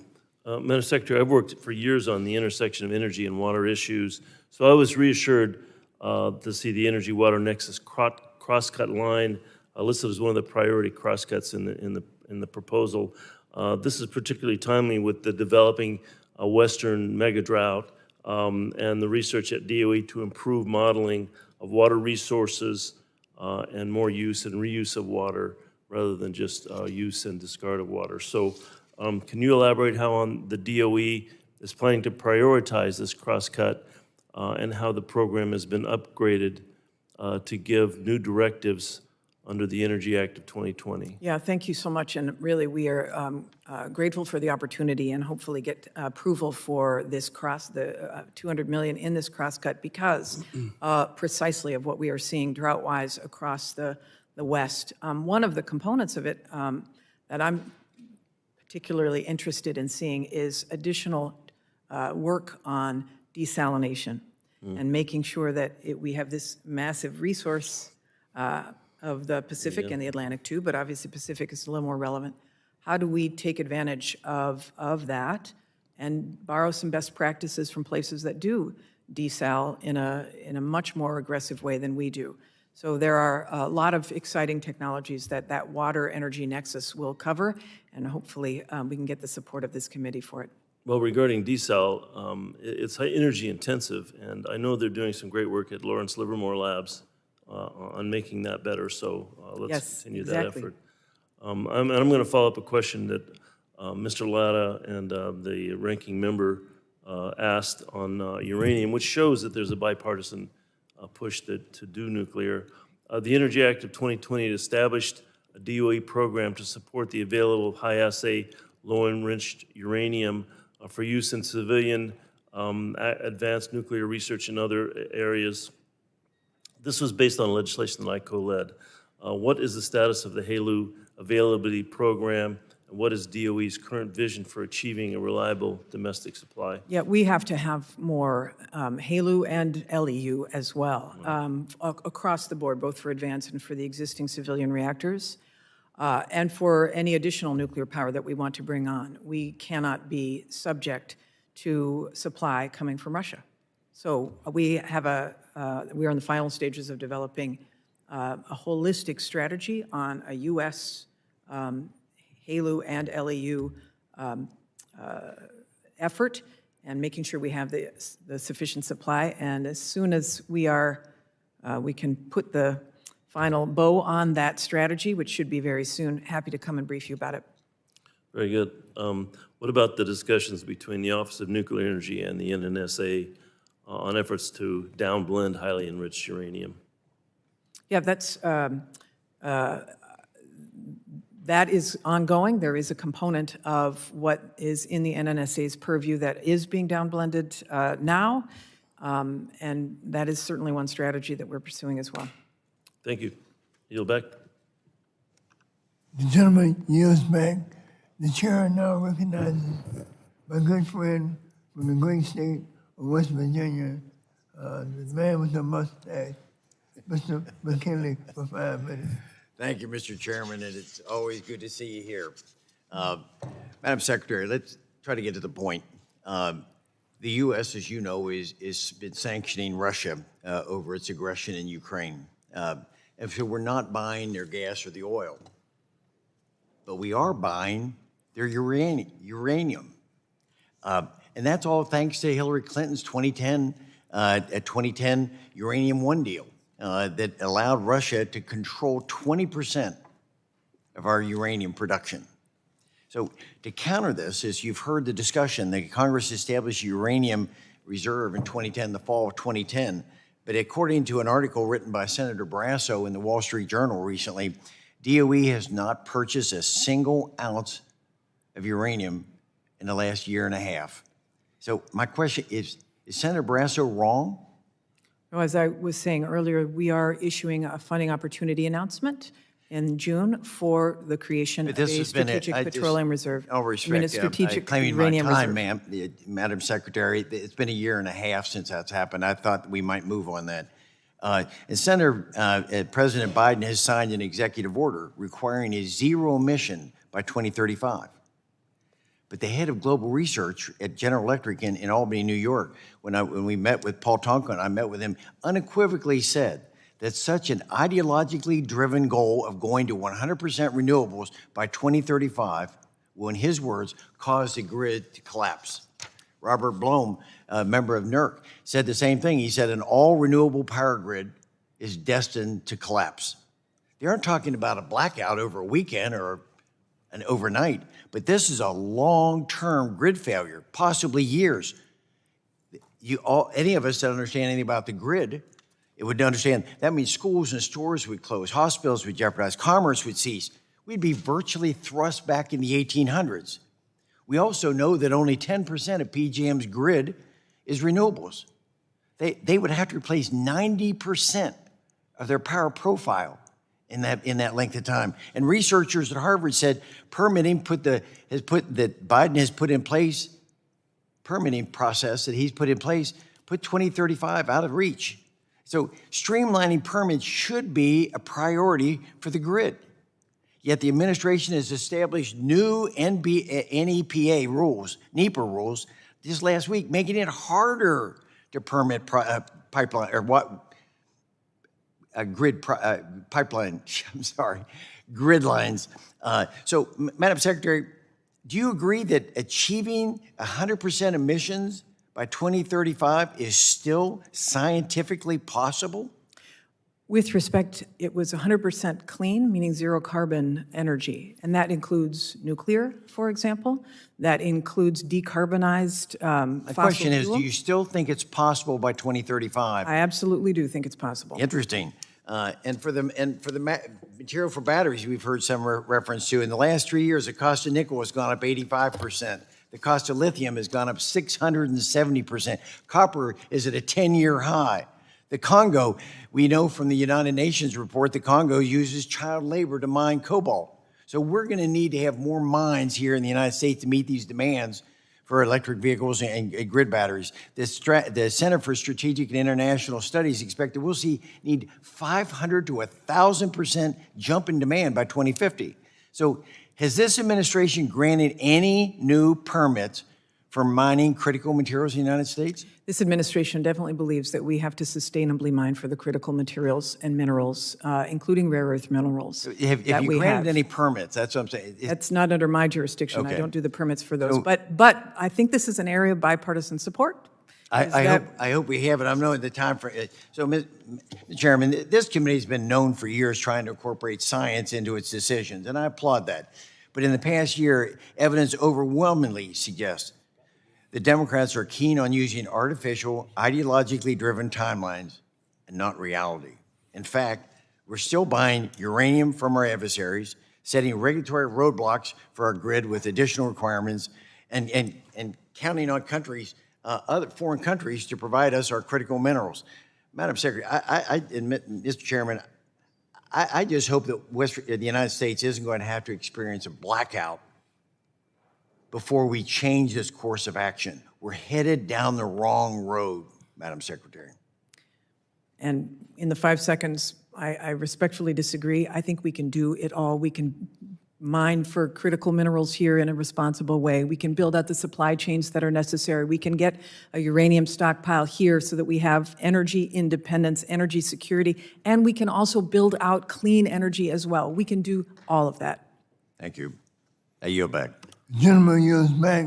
The chair now recognizes the chairman of the Environmental Subcommittee, the gentleman from New York, Mr. Tonko, for 5 minutes. Thank you, Mr. Chairman. Secretary Granholm, welcome, and thank you for your leadership of a great agency. I know you're working hard to make certain that we have the personnel, the organization, and the resources necessary for our nation to seize the economic opportunities that will come from a clean energy transition. I also want to thank you wholeheartedly for visiting New York's capital region to highlight the amazing research, the workforce development, and manufacturing jobs that are resulting from our commitment to offshore wind. Before I ask you questions, I want to repeat a statement I made in this room just days ago.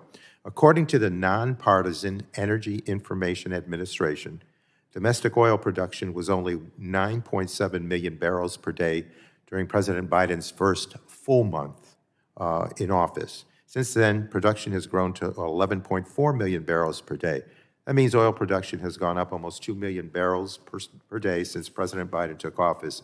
So it is patently false to say that oil production has decreased under President Biden. The Weatherization Assistance Program received significant funding in the bipartisan infrastructure law. We know this program is intended for low-income households, but sadly, many of the people who need this help most cannot access these funds due to their homes being in such poor condition. Can you discuss what the department is doing to support these households through weatherization readiness and other ways to complement the traditional weatherization program? I'm so happy that you asked this because I think this weatherization readiness $30 million request is so important, and I hope we will be able to increase it. Right now, there is 39 million homes that are eligible for weatherization, but far fewer get weatherized, and far fewer of those that get weatherized, 40% are turned away when they come to ask, up to 40%. Why? Because their house is moldy or their roof is insecure. So this weatherization, preparing homes for weatherization allows for families who need it most to be able to access weatherization funds. So we're grateful for the support in 2021, and we hope that we can achieve that in 2022 and in 2022 and then in 2023. Awesome. The bipartisan infrastructure law also provided significant funding for grid infrastructure, which will be critical to making our electricity system more reliable, resilient, and clean. We know there are major investments needed for all parts of the grid, new interstate and interregional transmission lines, upgrading existing lines with grid-enhancing technologies, and modernizing the distribution system to make it smarter and more responsive. Can you provide any insights on how DOE is thinking about this range of grid needs and how you might allocate the available grid funding from the IIJA? Yes, we have created a grid deployment office. We created it last year. We've moved it over to our Undersecretary for Infrastructure because grid is so important of an infrastructure need. We need to essentially double the capacity of our grid if we are going to be able to add all of the clean energy and energy needs, energy growth needs that we're going to need in the United States. That means both capacity increases, that means technology, making sure we've got the technology associated so that the grid can, in fact, send energy, talk to other parts. We can generate energy in one part of the country and deliver it where it's needed in another part of the country. Both the technology, the capacity, making sure that it is resilient to extreme weather impacts are all part of what this grid deployment office will take care of, including cyber infrastructure to ensure that we are safe from cyber attacks. Well, those demands on our grid system become even more complex as we become even greater in our efforts to electrify other sectors. So there will be new, potentially significant electricity demands from EV charging in locations that simply were not planned to have major loads in the past. So DOE and the national labs have amazing expertise. What capabilities does DOE have that may be helpful to a utility, state, or region that is working to assess and plan for these evolving EV charging needs? Yeah, we have proposed, again, another almost $20 million in the budget to help us to work with utilities and the labs to ensure they have the technical assistance to be able to do the modeling and get best-in-class technology to be able to move electrons along the grid. And so that program, which has not been in place before, would also be under the Grid Deployment Office to ensure that we are doing it right. Wonderful. And earlier this month, Congressman Caston and I introduced a bill, the EV Grid Act, which would have DOE take a leading role in studying this challenge and assisting so that inadequate planning does not result in slowing down EV adoption and charging infrastructure build-out. So I just share that with you. And again, I thank you for your leadership. It's been outstanding. And with that, I yield back, Mr. Chair. The gentleman yields back. The chair now recognizes the gentleman from the great state of Virginia, Mr. Griffin, for 5 minutes. Thank you, Mr. Chairman. As members of this committee will recall, in early 2011, the Department of Energy subrogated $75 million of U.S. tax dollars for Solyndra solar panels project in violation of the law governing the energy loan program, specifically subrogation section D3, and in the end, it cost the taxpayers more than $95 million. The Energy Act of 2020 included the DOE loan program, and it included reforms in an effort to ensure taxpayer stewardship and protect against repeats of what we saw with Solyndra under President Obama's economic stimulus program. This included language requiring the Treasury Secretary to conduct analysis on Department of Energy loans, as well as report language requiring periodical reports to Congress assessing the status of projects sponsored by the Department of Energy. Secretary Granholm, has DOE worked out a memorandum of understanding with the Treasury Department to conduct the analysis required by law, yes or no? I'm going to have to check with the LPO to see And I if that's appreciate that. If you completed. could get me an answer, I greatly appreciate it. Yep. Likewise, have any loan guarantees been denied as a result of Department of Treasury analysis? And if you don't know, if you could get me an answer to that as well. All I can tell you is that there are 3 that have been approved in recent months, which are very exciting, but I do not have the data on what has been denied. And can you provide us with the Department of Treasury's analysis on those, even if it's just a simple, we don't see any problem? I'd like to appreciate getting that. Sure. This committee issued a report in August of 2012 detailing our findings on the Department of Energy's failed management of the loan guarantee program, which was in clear disservice to the taxpayers' interest. You've been secretary for about 14 months now. Are you working with the Inspector General to address the issues identified during the Obama stimulus program in order to assure the American people that the law is currently being followed? And again, if you need to get to me later, I understand. Yeah, I know that the new head of our loan programs office, Jigar Shah, I don't know if you've met with him yet, but he has revamped the entire program. Now, I'm assuming that he did so in consultation with the Inspector General report, but I cannot say that to you at this moment, so I will And get I back. appreciate that. And if you could get me an answer to that Yep. at a later time, I would greatly appreciate it. Would you agree that as stewards of taxpayer funds, we should not be subsidizing loans where the projects have little to no skin in the game and are a low likelihood of reaching full market acceptance? We should be subsidizing loans that, the reason the Loan Program Office exists is because a commercial bank is not going to, which are very, very risk averse, is not going to take it.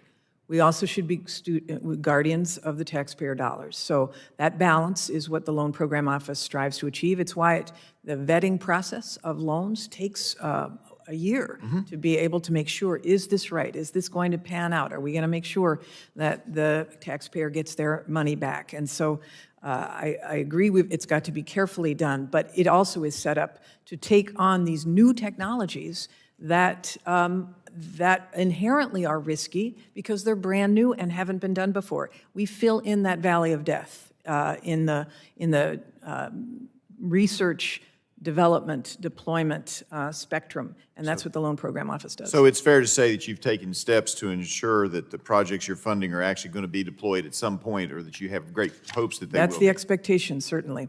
And that was one of the problems with the Cylinder project. It went into default in December of 2010, and they wouldn't let go of a project that had gone bad.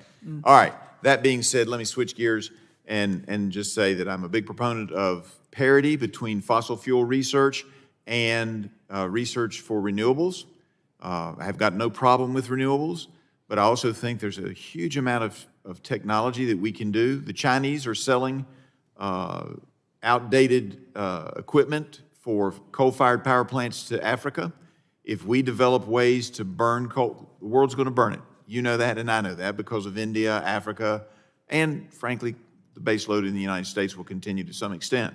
As a result, the cleaner that we can burn coal, the cleaner that we can use our fossil fuels, the more likely we are to have both an impact on the air quality and the ability to sell to countries in other parts of the world, because they too want cleaner air. But if they can't get it from us, they're going to get the cheap, dirty stuff from our colleagues in China. That's my opinion. I give that to you. I look forward to working with you to resolve some of these issues, and I look forward to making sure that the loan guarantee program does what it's supposed to and that the law is followed. I yield back, Mr. Chairman. The gentleman yields back. The chair now recognizes Ms. Schreier from Washington, D.C. for 5 minutes. Ms. Schreier. Thank you. Thank you, Mr. Chairman, and thank you, Secretary Granholm, for being here today. It is so nice to see you again. And I first want to thank you for your efforts to help us remain energy independent and help us provide resources to Europe to minimize their dependence on Russian oil and gas during this time of war. And I'm very proud of our country's leadership and your leadership. I want to talk about two things today, starting with the program you know I am very excited about, which is Department of Energy's regional clean energy hubs. And funding for these hubs was included in the bipartisan infrastructure bill, which I was proud to support. Green hydrogen is one important element in policies to cut carbon emissions to net zero by 2050 or sooner. And compressed hydrogen can be stored and transported similar to the way that oil and gas are today. And it has the capacity to decarbonize large energy-intensive industries like heavy-duty transportation and steel manufacturing, which account for about a third of domestic carbon emissions. In Washington State, as you heard from my colleague, we are blessed with a wealth of affordable, non-emitting hydropower. And Washington's clean electricity provides a great laboratory for generating green hydrogen. In fact, Douglas County Public Utility District has a pilot project right now to harness the excess hydropower generated overnight to electrolyze water and store hydrogen. And Tacoma Power is the first utility in the nation to introduce a special lower power rate for electric fuels to encourage hydrogen production. So we are laying the groundwork already in Washington with legislation in the state led by Senator Carlisle and others aimed at accelerating the development of renewable and green electrolytic hydrogen, including bills already passed to streamline siting and permitting. We also have a long tradition of strong private sector and public and private utility districts working together, and research organizations like the Pacific Northwest Smart Grid Demonstration Project at PNNL and world-class research institutions at University of Washington and Washington State University. Our state has already committed to entirely eliminating fossil fuel generated electricity by 2045 and to reach net zero greenhouse gas emissions by 2050. Private industry is ready to go to pilot hydrogen powered cargo ships at our ports, airplanes, delivery vehicles, and 18-wheelers. And in other words, our state is ideally suited to be a truly green hydrogen hub. So I wanted to know, as we're thinking about regional efforts and these hydrogen hubs, and really a process that's still in development, what does success look like 10 years from now to you, and how do you think we get there? Thank you for the question. You are a great salesperson for your region. Of course, these hydrogen hubs, I have to say, are competitively bid, but we're excited that so many are raising their hand and really want to be part of it. I do think this hydrogen economy that could be created across the United States is an amazing opportunity for us. Every country especially countries that don't have the wealth of resources that the United States has in terms of oil and gas and technology, they're all looking for this hydrogen solution to be able to have clean, dispatchable baseload power. So I see a hydrogen economy emerging. I think 10 years from now, there will be thousands, if not millions of people in the United States who have the opportunity to work in or adjacent to hydrogen hubs. I think a hub itself is an ecosystem that is an opportunity for a community to remake itself using the energy resource that it has, and for places that have an awful lot of hydroelectric power or ability to have solar feed into that to create green hydrogen. We often don't like to use the colors because it may be misleading, but zero carbon hydrogen, it's a very exciting economic opportunity in addition to being an opportunity for energy independence and for the climate. Thank you. I share that vision. I would just like to touch finally in my remaining seconds just on the cleanup efforts at Hanford. We were going to visit together, and that trip got delayed for very good reasons, war in Europe. And so I just look forward to continuing to engage with you and visiting Hanford together, and I yield back. Thank you. The gentlelady yields back. The chair now recognizes Mr. Johnson of Ohio for 5 minutes. Well, thank you, Mr. Chairman, and thank you, Madam Secretary, for being here today. It's good to see you again. I'm sure you saw the news that Russia has now cut off gas shipments to Poland and Bulgaria, both NATO members. So Vladimir Putin, a dictator, using his energy dominance as a weapon to try to subjugate his neighbors. Now let's think about this for a minute, put it into context. I think many of us don't realize that only 4 out of the top 15 natural gas producing countries in the world are liberal democracies. 4 out of 15. The world needs natural gas in increasing amounts, and LNG demand is skyrocketing. And folks, we talk a lot here about democracy versus autocracy. Are we satisfied to allow energy to be provided at the whims of the worst people on earth? Or will America continue to be the guardian of the gate of freedom for the world and fuel the world with our resources and our values? This is a choice that we need to make. So, Madam Secretary, I want to applaud you. It was encouraging to see DOE finally approve 2 LNG export permits yesterday, one of which sat there for at least 16 months, however, after FERC had approved. So I just want to get this straight, just to make sure. Let me ask you unequivocally, do you support expanding U.S. LNG exports, and why does it take DOE so long to approve these permits? The 2 permits that were approved yesterday. Do as you support expanding LNG exports? We have, as an administration. That's a yes or no question, yes, Madam of course, Secretary. because that's what the president has done. He has No, made I an asked agreement. you, do you support expanding LNG I work exports? for an administration that supports helping our allies in this time and that does not want to see Russia weaponize. Do you support expanding LNG exports? That's a yes or no yes. question. I think twice now, maybe 3 times. Yes. Okay, And that's great. why. All right, so why does it take DOE so long? What I'm saying is that the 2 permits that were approved yesterday, one of the facilities is not even under construction. Okay, I'm The going to get to second that one- in just a second. Well, and the second Because I one want to talk about is that. in the middle of construction, so there wasn't an urgent moment until we wanted to send a signal to our allies that All right. we want to partner with them. I Okay, also approved great. 2 other ones. Well, I've got earlier. legislation called the Unlocking Our Domestic LNG Potential Act, which would end this export permit bottleneck in your agency, which I would urge my colleagues to support. So, Madam Secretary, in response to Russia's aggression, President Biden reached an agreement with the EU that said we will, quote, strive to ensure additional LNG volumes of at least 15 billion cubic meters in 2022. That's this year. And you've just acknowledged, and I appreciate that the approved permits that came out yesterday are for new facilities that haven't even been built yet.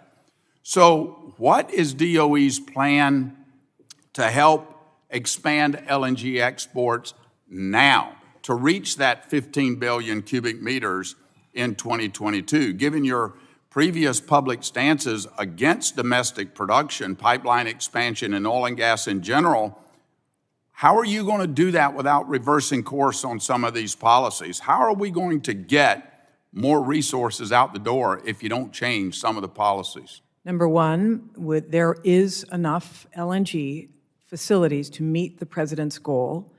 Some are completing construction this year, and it will be up and running by the time. There are 30 billion cubic feet of permitted facilities that are waiting to be constructed. This is not a permitting question for liquefied natural gas. We have permitted almost 3 times as much as we currently are exporting, and they just haven't begun construction yet. This is not a President Biden issue, nor is the issue of oil. In fact, the Fed, the Dallas Fed, canvassed the oil and gas executives in March and asked them, what is it that's preventing you from increasing production, particularly on oil? 94% of them said something other than government policy. The number one thing is Wall Street, that Wall Street is constricting their ability to invest in increased production. It is a false statement, with all due respect, to say that the Biden policies have caused production to go down. President Biden has issued more permits for oil and gas leasing in his first year than the Trump administration did in their first year or their second year or their third year. They're sitting on 9,000. My time has expired. My time has expired. We were energy independent under the last administration. We're we not are now today. under the Biden Gentleman's administration. time is today, sir. expired. The chair now recognizes the gentlelady from Florida, Ms. Kastner, for 5 minutes. Well, thank you, Chairman Rush. Secretary Granholm, thank you for your service to America. I truly appreciate everything the Biden administration is doing to lower the energy bills for American families and businesses. And you're doing it at a time where we must clean up the air that we breathe, create jobs, good-paying jobs in the energy sector, and reduce the harmful and costly and escalating impacts of the climate crisis. And fortunately, in this committee, the Department of Energy has often received strong, robust, bipartisan support for what the Department of Energy's missions are. I mean, just look, for example, at the bipartisan Infrastructure Investment and Jobs Act.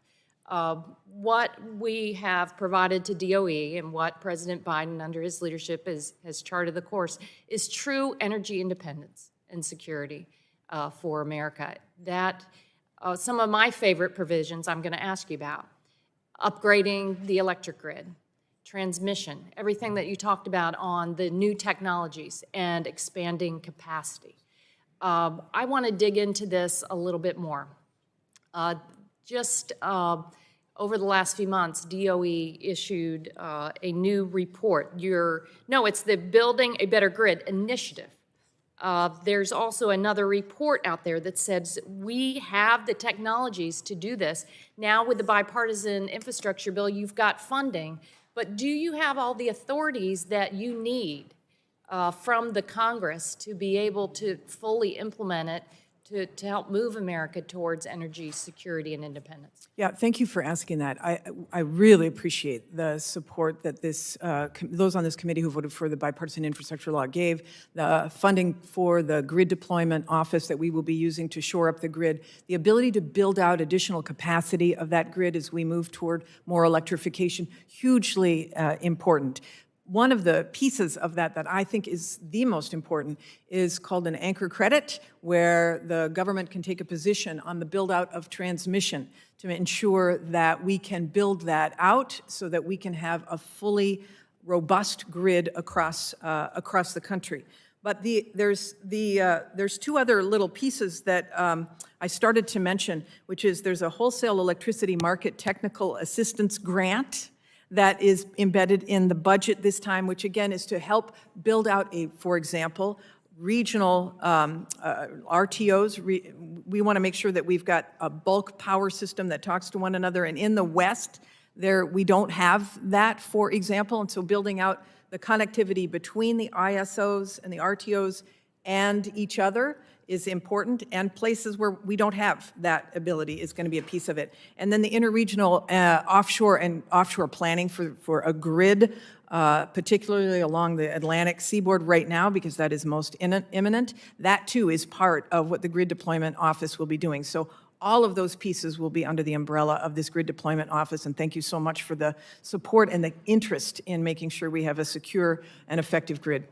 Because we have to do it all, and you really have such an important charge here to work with states and utilities and those RTOs to improve the grid, make it more resilient, make sure we bring the lower cost, abundant, affordable renewables onto the grid.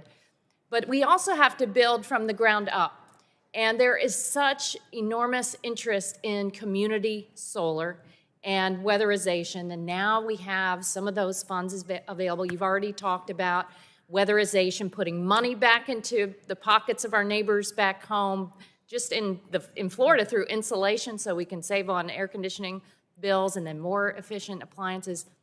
But community solar, all the small business owners, everyone that's able to lower their electric bill, and then after a hurricane or some other extreme event, they can come onto they can plug back in and enjoy a cooler home or a heated home much faster. So tell us, what does the future hold? What are you doing to really engage communities, frontline communities, to make sure that the resources get to the folks who could really use the community solar resources right now? Yeah, we have a goal of getting 5 million homes connected with community solar. We want to do that quickly. It is the way for communities that maybe don't have roofs or don't own the places where they live to be able to tap into the cheapest form of electricity in most places in this country, which is solar. I'd like to see more of that in Florida, too. Wouldn't that be great? In the Sunshine State, Yes. which right now the Sunshine State, they're looking at huge increases in cost because we're 75% reliant on electricity from natural gas and not the power of the sun. Thank you very much. I yield back. Young lady yields back. The chair now recognizes the gentleman from Indiana, Mr. Bouchon, for 5 minutes. Thank you, Mr. Chair. Thank you, Secretary Granholm, for being here. Today, Americans across the country are paying extraordinarily high prices at the gas pump. That's not a revelation. We all know that. In my home state of Indiana, regular gasoline costs over $1 more per gallon than last year, and diesel costs more than $1.80 more per gallon than last year. Dramatic increase. Unfortunately, rather than unleashing American energy, facilitating increased domestic production to address these high prices, the Biden administration and your agency continue to pursue an energy strategy that I believe punishes American energy producers and prioritizes energy from sources championed by your allies on the political left. I support an all-of-the-above energy approach to ensure that our constituents have access to energy that is reliable, affordable, and, of course, environmentally sustainable. I support the development of renewable energy sources like wind and solar, and new technology innovations in those spaces, as well as new technologies utilizing nuclear power and traditional fossil fuels to deliver safer, cleaner, more reliable energy at a reasonable cost. However, I'm concerned that the administration is getting too far ahead of the market in its efforts to, quote, decarbonize the grid by prioritizing less reliable, more expensive energy sources that will require huge investments just to become operational. Some people estimate the electrical requirements and the grid, for example, may take 30 years to build out what the proposals are as it relates to electric vehicles. Ultimately, in this top-down approach, the ratepayers, our constituents, and they're already seeing it, will end up footing the bill for an overambitious attempts to overhaul this grid. Madam Secretary, DOE has highlighted the importance, the billions of dollars for transmission and other grid upgrades, included in the Infrastructure Investment and Jobs Act, but I'm worried that much of this money could be wasted through aimless spending meant to merely check off a box rather than make real needed improvements in the grid.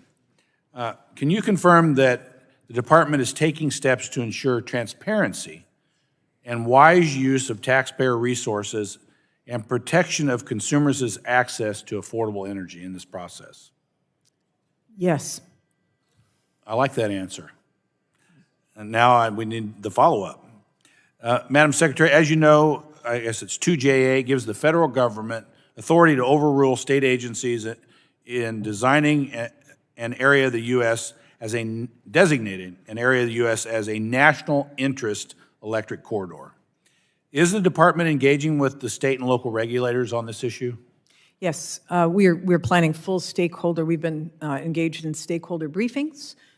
We will be issuing both notices of intent, which we have issued notice of intent to be able to get feedback. We've been having regional dialogues. It has been a full-on partnership to ensure that as we plan in a smart way and plan in a way that is most responsive, to your point, to the ratepayers.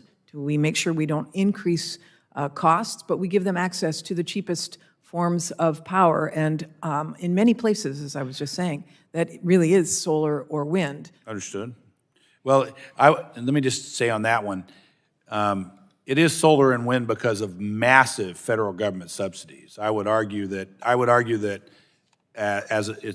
if you factor in the taxpayer costs, there's a little bit of a debate about whether it's actually the most affordable form of energy. Again, and I support solar and wind, don't get me wrong. So you are taking into consideration state and local concerns, it sounds like. I mean, and what about if states make decisions on siting and rate setting, will you respect some of their decisions on that or overrule them? Well, obviously, it's very context specific, Yes. but we want to work with state and locals. And honestly, we want to be able to site any transmission if we can. The first preference would be to site in areas where we may have a federal right-of-way or where it's on a public land so that it's the course, the path of least resistance, if you will. Sure. To be able to do that, that would be our preference. But obviously, that may not always be necessary, so we want to work with the state and locals to ensure acceptance and unity. Okay, thank you. Do you believe the private sector should be taking the lead in modernizing the grid and the transmission system? I do think the private sector has a huge role to play, and it's one of the reasons why it would be terrific to see some of the tax provisions passed by Congress, which would include and incentivize the private sector to be able to build out the transmission, build out the energy assets, nuclear power, that should have offtake, and there should be a tax credit associated with zero carbon power like that. With your indulgence, Mr. Chairman, does the federal government own any gas stations in the United States? I don't know, probably they have a couple on federal property. I would argue then we shouldn't be owning the plug-ins for electric cars either. I yield back. Yeah. The chair now recognizes the young lady from California, Ms. Barragan, for 5 minutes. Thank you, Chairman Rush, for holding this important hearing on the fiscal year 2023 budget for the Department of Energy. Secretary Granholm, welcome. Thank you for being here today and for your visit to the Los Angeles Clean Tech Incubator last week. I've worked closely with the LA Clean Tech Incubator to support electric vehicle car share programs at public housing. The incubator has a pilot project in my district at the Rancho San Pedro Public Housing Complex so that lower income residents can be part of the electric vehicle transition, even if they can't afford a car. How can electric vehicle car share programs support the administration's electric vehicle equity investments and Justice 40 goals?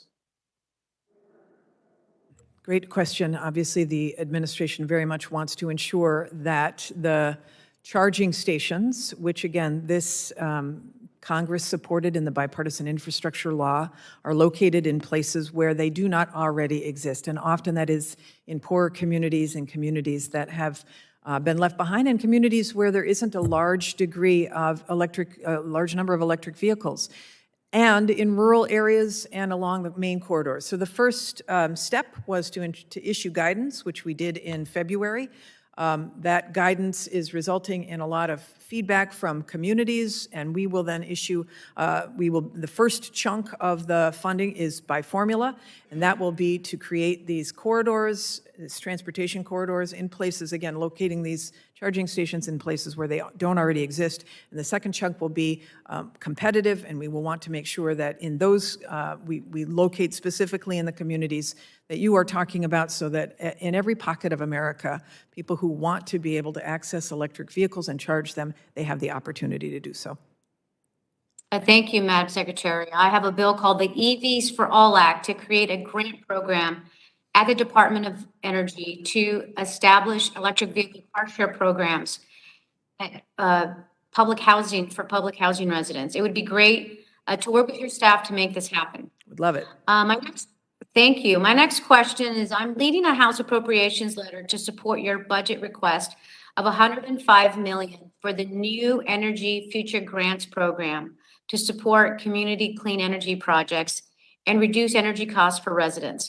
Part of my ask is to prioritize these investments in environmental justice communities and help these communities build clean energy microgrids to provide energy resilience from climate-driven weather disasters. Can you share how Energy Future grants can help further these goals? Thank you for your leadership on this. We have the same concern, which is that there are a lot of communities in the country that simply don't have the resources to be able to do a strategic plan on their energy future. They got mayors who have 2 jobs. There's a lot of communities where the community organizations simply don't have the resources to be able to do this. These community future grants really are giving them a chance to plan their future. We have a small pilot called Communities LEAP program, which is a precursor of this, where the communities actually sent in a plan and said, this is what we would like to do, but we need technical assistance to be able to make that happen. We want every community, not just the bigger ones, not just the big cities, although of course we want them to participate too, but the community, the small, the mid-sized cities that simply don't have the resources to be able to think about their benefiting from a clean energy future. And that's what these clean energy grants are all about. Certainly frontline communities are at the top of the list of communities that may not have the resources to do this. So I completely share your vision and your values underneath the grants for local communities. Well, thank you. And you mentioned a topic that's in really my next question. It's about your recently released equity plan and the inclusion of LEAP, the Local Energy Action Program. Can you maybe share, if there's anything more you want to share on that, how can LEAP help communities of color transition to clean energy, reduce energy costs, and create good jobs. Yeah, LEAP really gave us the ability to see this in action, where communities, for example, there's a community near Pittsburgh that wants to use as a demonstration project weatherization and next generation building materials to secure the homes in that community. They didn't know how to access any of the technical assistance from the labs. We're going to embrace them and help them to access the lab information as well as any grants that they might be qualifying for, not just in DOE, but across the federal government. So it's really giving communities access to the federal government, and often the Byzantine process by which you have to access it. You might have to hire a consultant to be able to get access to it. So the bottom line is we really want to make sure that all communities have access to the benefits of the things that you all are passing. Great. Thank you, Madam Secretary. Mr. Chair, I yield back. No lady's time has expired. The chair now recognizes the gentleman from North Carolina, Mr. Duncan, for 5 minutes. Thank you, Mr. Chairman, and Madam Secretary, thanks for being here today. You're anti-fossil fuels, aren't you? I would like to transition away from unabated fossil fuels to a clean energy future.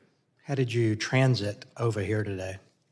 I got a ride in the fleet vehicle that we have. And that's a Suburban, probably, with a chase vehicle for your security detail? My preferred vehicle is the one fleet I don't care about your vehicle preferred vehicle. That's not what Well, I have, in my fleet vehicle, we do have an electric vehicle. We had. Did you drive the electric vehicle over here today? Not today, because we had too many people in the car. Okay. So just for the record, they have fossil fuel vehicles within the fleet that moves Yes, the we secretary do. around. And I'm glad you have electric vehicles. That's fine. We'll knock that for the record, too. Is that a Tesla or is that a Ford product? The Ford product. Okay, thank you. So I want to thank you for approval last month and yesterday of the pending LNG export facilities. Just a quick question. Why have no wind and solar produced energy export facilities been approved by your agency? Wind and solar are energies right now that are deployed on site and that are generated on site. However, if we are able to do They're not clean exportable. Let's hydrogen just- hubs, hydrogen would be able to. Renewable energy is not exportable beyond transmission lines that cross borders. You could provide Ottawa, Canada, or Tijuana electricity produced by wind and solar, but you can't export it to Ukraine. So you guys are supporting LNG exports, and I appreciate that. That's helping our allies.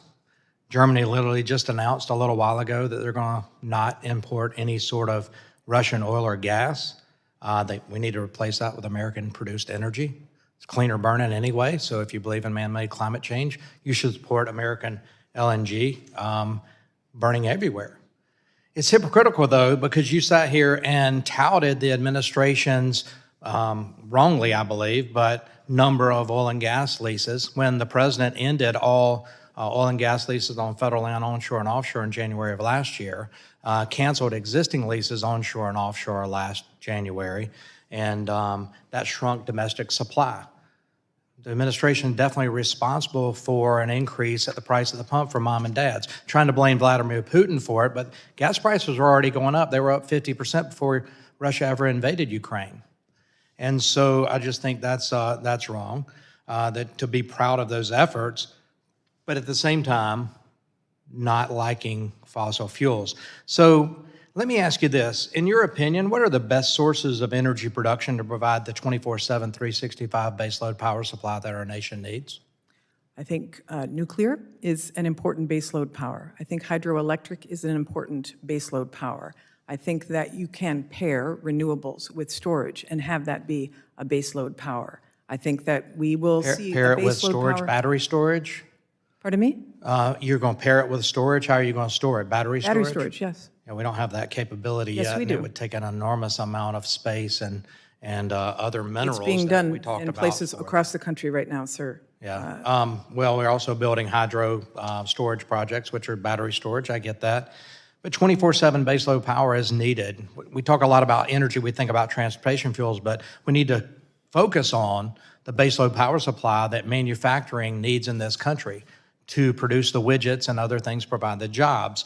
nuclear has got to be a part of that. And I appreciate you mentioning that. We produce about 55% of our power in South Carolina from nuclear power. 95% of our carbon-free electricity is produced by nuclear. Nuclear needs to be a big part of this. But so what does the future look like for that baseload power? That has got to absolutely be a part of our power structure. It is right now, and it should continue to be, and hopefully it grows, including with advanced nuclear reactors, which absolutely can be Thank paired you for with mentioning that. Whether it's other thorium forms or of energy. SMRs or anything, advance has got to be a part of that. And I want to see the Department of Energy, and I applaud you for that, for being a part of that. The Nuclear Regulatory Commission commissions new reactors. I've got a bill, H.R. 1559, modernize the Nuclear Reactor Environmental Review Act to try to expedite the environmental review process so that we can get more nuclear power online. I would ask your department to also work with NRC to keep nuclear power in relicensing, keep those power plants in our fleet online to provide that carbon-free electricity for the nation. There's just a lot of different policies that affect that. One is going to be waste. And we're going to have some sort of policy on the waste stream, whether it's advanced nuclear or whether it's the current nuclear fleet. Can you reply in detail for the record? Well, my time's up. I will submit another question for the record and ask you to reply. Thanks, Mr. Chairman. Gentleman yields back. The chair now recognizes the gentleman from Vermont, Mr. Welch, for 5 minutes. Thank you very much, Mr. Chairman and Madam Secretary. Welcome. I appreciate the good work that you and your team are doing. I'm going to just focus on 4 areas that I think are of interest to you, and I know important component: performance contracting, appliance standards, weatherization, and EV charging. Performance contracting is something that a lot of us have been working on for a very long time, and there have been snags along the way, but it's really, as you know, been very effective. And my basic question is, where are we on performance contracting, and can you confirm that DOE will continue to leverage the AFEC program and the infrastructure funds through performance contracts? Absolutely. It's an incredibly important and smart way of making sure that we are energy efficient. Yeah, and we've had some challenges with OMB. I mean, this pays for itself, right? I mean, the companies are putting the money up front. It's all local jobs, and it results in savings to the taxpayer and results in reduced carbon emissions. I mean, is there any bad downside? I don't see a downside to doing more it of either. this? I do not see a downside. I think it is a very smart way of proceeding. Okay, thanks. Appliance standards, again, one of the ways, obviously, to save on carbon emissions is to have appliance standards and have those apply, and then manufacturers can compete to do the best job in producing them. I was glad to see you have new efficiency standards for light bulbs, and the appliance standards, as you know, are an easy way for the reduction of carbon emissions and saving money. It can be about $100 a year, which, you know, is real money. How will DOE work to ensure necessary staff and processes are in place to continue expediting appliance efficiency standards? Because the practical challenge is getting a standard that makes sense, doesn't go too far, but is not lacking in ambition, is a very practical one that requires good staff, good expertise, and good responsiveness to industry. You obviously know this very well. And yes, we need the right amount of staff to be able to process all of particularly the backlog. We inherited about 57 actions that were behind. We are committed to processing 100 standards by the end of this year. But it is no doubt, it is a huge workload, and I applaud my staff for doing it, and we want to make sure that we recruit people who have the expertise to be able to No, I appreciate that, because it's easy for us to say, let's have efficiency standards, but the actual doing of it is hard work. It is. And we pontificate, and you actually have to produce, so let us know what the staff requirements are you need to be successful. Weatherization, the newly formed Office of State and Community Energy Programs now has the Weatherization Assistance Program. Can you explain how the proposed pilot LIHEAP Advantage program can help further the mission of the Weatherization Assistance Program and support residential efficiency decarbonization?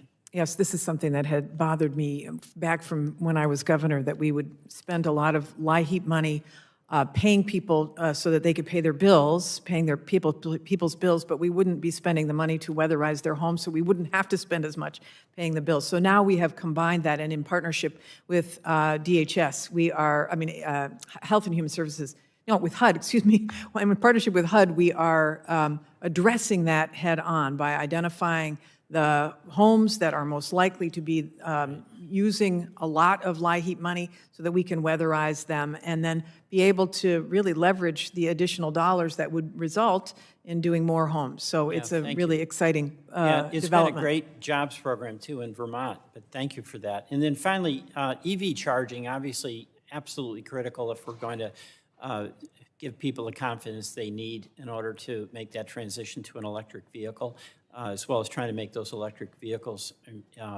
available. Rural areas like Vermont, we need them. And my question is, your focus on how we'll ensure that rural and underserved communities are prioritized and do get the adequate EV charging funding to allow these communities to transition into clean energy transportation. Right. We have a shared office with the Department of Transportation, as was guided in the bipartisan infrastructure law. We sent out the first set of guidance, which is transportation corridors for the $7.5 billion that were funded for EV charging. The next, the first part was for $5 billion. The next part will be for $2.5 billion. That will be more competitive, and that will go directly to underserved areas. There may be transportation corridors right now in rural areas, but underserved areas are maybe a different category because they may be in urban neighborhoods that simply don't have a high volume of electric vehicles, but need to if we're going to make sure that we give people the opportunity to electrify. So 2 chunks that will all be out hopefully by the end of this year. That's great. Thank you very much. I yield back. The gentleman yields back. The chair now recognizes the gentleman from Michigan, Mr. Wahlberg, for 5 minutes. Thank you, Mr. Chairman. And I'm tempted to say Governor Granholm. Secretary Granholm, good to see you. Thanks for being here. Frankly, we ought to do it more often. But, we should. Thanks so much. As we talked about today, we're in the midst of an ongoing energy crisis, and while we're grateful that you've come for the committee, I am disappointed that right now we aren't seeing a strong emphasis coming from the Department of Energy on concerns that we have both in Michigan and the United States, Canada, and we've talked a bit already about the issue of Line 5, but I want to go back to that. And I certainly want to be as respectful as I ought to be on it, but listening to the response to Representative Latta about Line 5, my thoughts went to the fact that you are the energy czar for this country. It's not Secretary Blinken. It's not state that's responsible for energy. As a natural-born Canadian, a naturalized American citizen, governor of Michigan, the answer to the question of does Line 5 have an economic impact upon the state of Michigan, I thought the answer would be absolutely, and not, I can't answer that. And then the response that to the question of whether you are keeping in constant contact with state to let them know the energy issues, and you couldn't answer that as well. That's concerning to me because I don't want Secretary Blinken, who was in Ukraine when I was there this weekend. I don't want him dealing with anything but Secretary of State issues. And though the courts are dealing with right now Line 5 because we have an Attorney General in our state and a governor in our state right now that for some reason want to have a war on energy and really a war on Canada and Michigan itself to move forward, I think energy, Department of Energy ought to be standing loud and proud and saying, no, this must continue. I got to admit, I almost came down and sat next to you to answer the question and saying, Well, I'm not the governor of Michigan, but I am a representative of Michigan, and yes, it has tremendous impact on the economy in Michigan. It has tremendous impact on the economy in Ohio. It has tremendous impact on the economy in Canada. It has a relationship to our two nations that are important. There's a treaty that's there that really right now Michigan is attempting to violate, and with what we saw with the Colonial Pipeline and the impact there, I mean, I'll be flying home on a flight tomorrow that has fuel, most likely that came from Line 5, that's in my plane. And the number of jobs that could be impacted by that gives me concern, in all honesty, about what energy is doing, the Department of Energy is doing for energy. Could I give you a chance to answer again that question? Does Line 5 and what it brings through have an economic impact on Michigan and the country? I have learned in my years in politics that sometimes it is best not to get in front of a state's governor or a president, especially if you're in that administration, and if something is in the courts, which it is.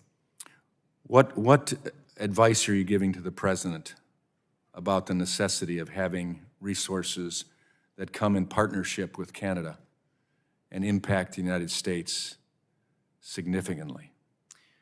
In fact, Canada, my counterpart in Canada, Jonathan Wilkinson, who is their energy minister, and I signed an MOU about the importance of working together on energy issues. We were specifically referring to critical minerals, but it is important. Canada's a huge ally, and they have similar goals as we do. Well, critical minerals are important, especially as we're thinking of the electrification of vehicles, et cetera. But right now, we don't have that up and running as complete as it will be. And we need the resources that come from our natural resources right now. I'm over time. I appreciate you letting me do that, and I hope we can talk further and ultimately see energy take a stand on energy. I yield back. Gentleman's time has expired. The chair now recognizes the gentlelady from California, Ms. Matsui, for 5 minutes.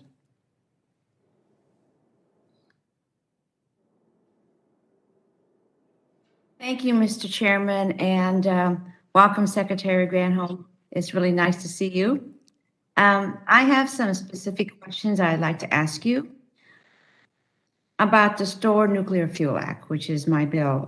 Due to the impasse with the Yucca Mountain Repository, spent nuclear fuel at decommissioned nuclear plants continues to burden communities nationwide, including my home district of Sacramento.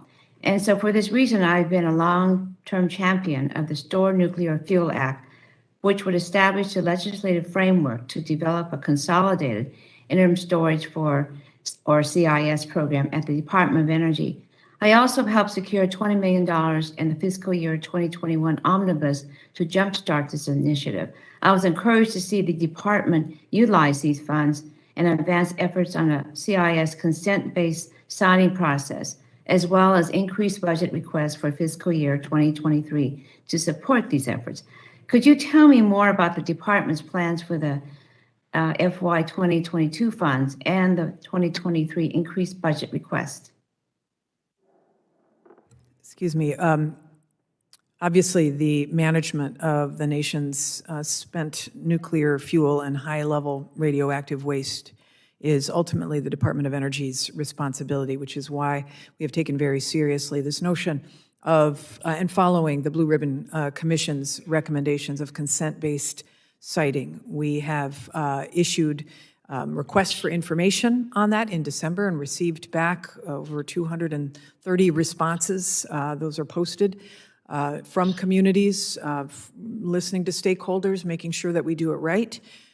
Ultimately, this notion of making sure that there are communities that are willing to take on the interim responsibility for siting nuclear fuel is a very important strategy that our Nuclear Energy Office is undertaking, and we hope to be able to have some initial window into that. And we know it's complicated, and we know that communities who raise their hand would have to have the transportation infrastructure associated with it, would have to have the storage infrastructure built in it, and they would have to be compensated for their willingness to serve the country in this way.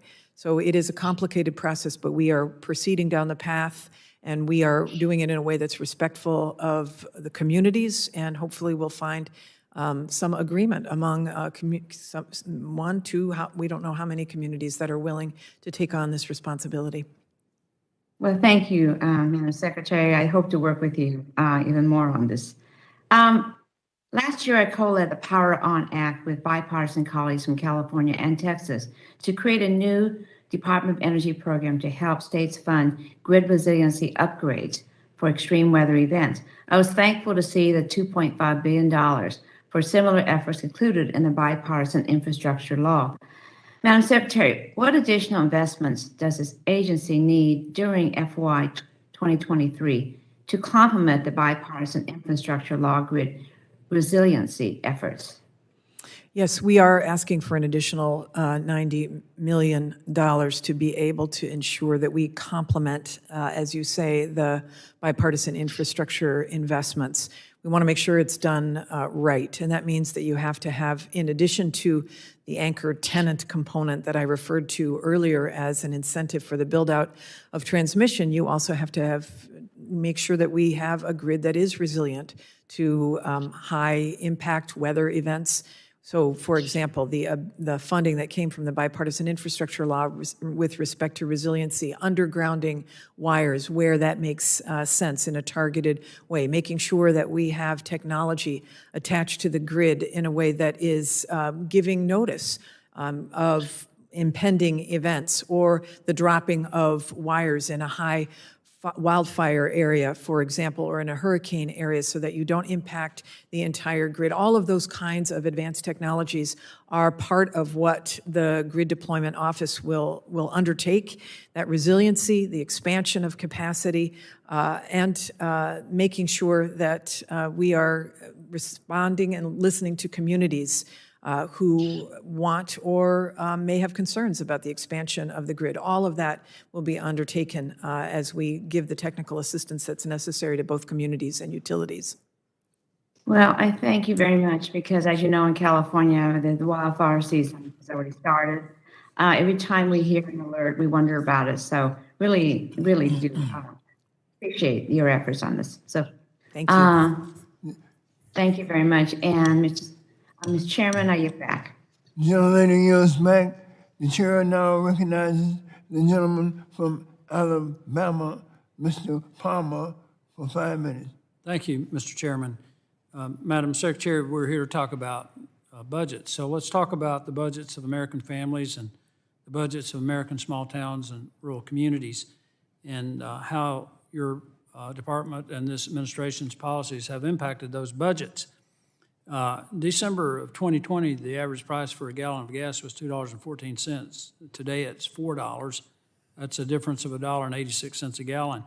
Considering that the average person consumes a little over 650 gallons of gas per year, that's over $1,200 that they're having to pay in additional cost just for gasoline for the car. That doesn't take into account the fact that the U.S. Census Bureau reported that one of every four, fully a quarter of all families, households in the United States, had reduced what they were spending on food and medicine in order to pay their household utility bills.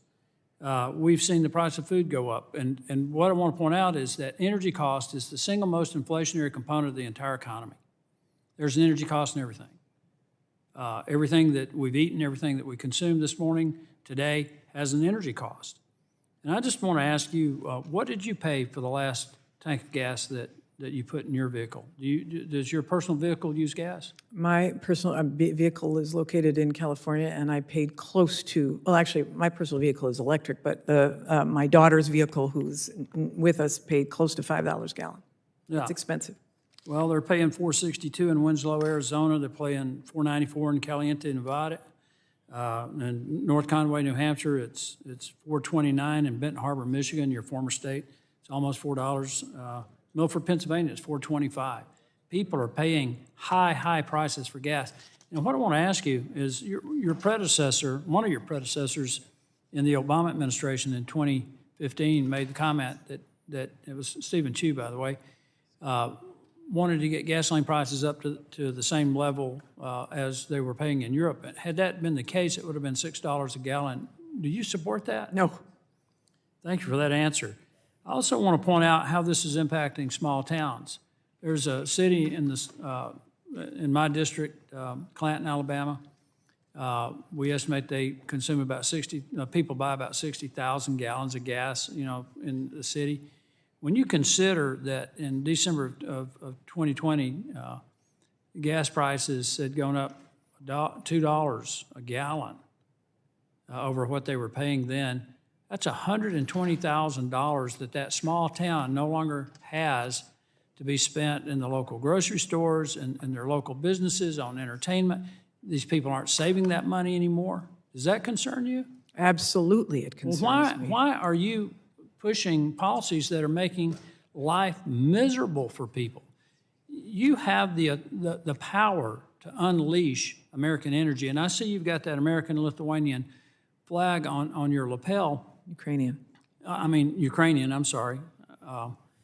I've been in contact with people on the ground and the government over there, and I spoke to you directly about them asking that you unleash what is probably right now the most powerful weapon in the arsenal of democracy. That's American energy. So, number one, totally agree with your concern about the price of gas. I think you're completely right to focus on that because it is hurting people. The administration is very concerned about this too. Administrations across the world are concerned because the price of oil, which gas comes from, is traded on a global market. I work right in now, engineering, so I know right now, Russia's actions have taken oil off the market. Yes, sir. It has taken 1.5 million barrels off the market because countries like the United States have rightfully said, we will not finance this war. Countries like Canada have said, we will not finance this war. Members of your party, my Democrat colleagues, held a hearing last October, called the CEO of Exxon a liar, and demanded that they reduce production. We had a hearing just a few weeks ago in this committee and accused them of reducing production so that they could increase prices. You can't have it both ways. I worked in engineering. I have a pretty good understanding about how this works and what it costs to get gas, to get oil out of the ground, get it to a refinery, turn it into gasoline, and sell it to the public.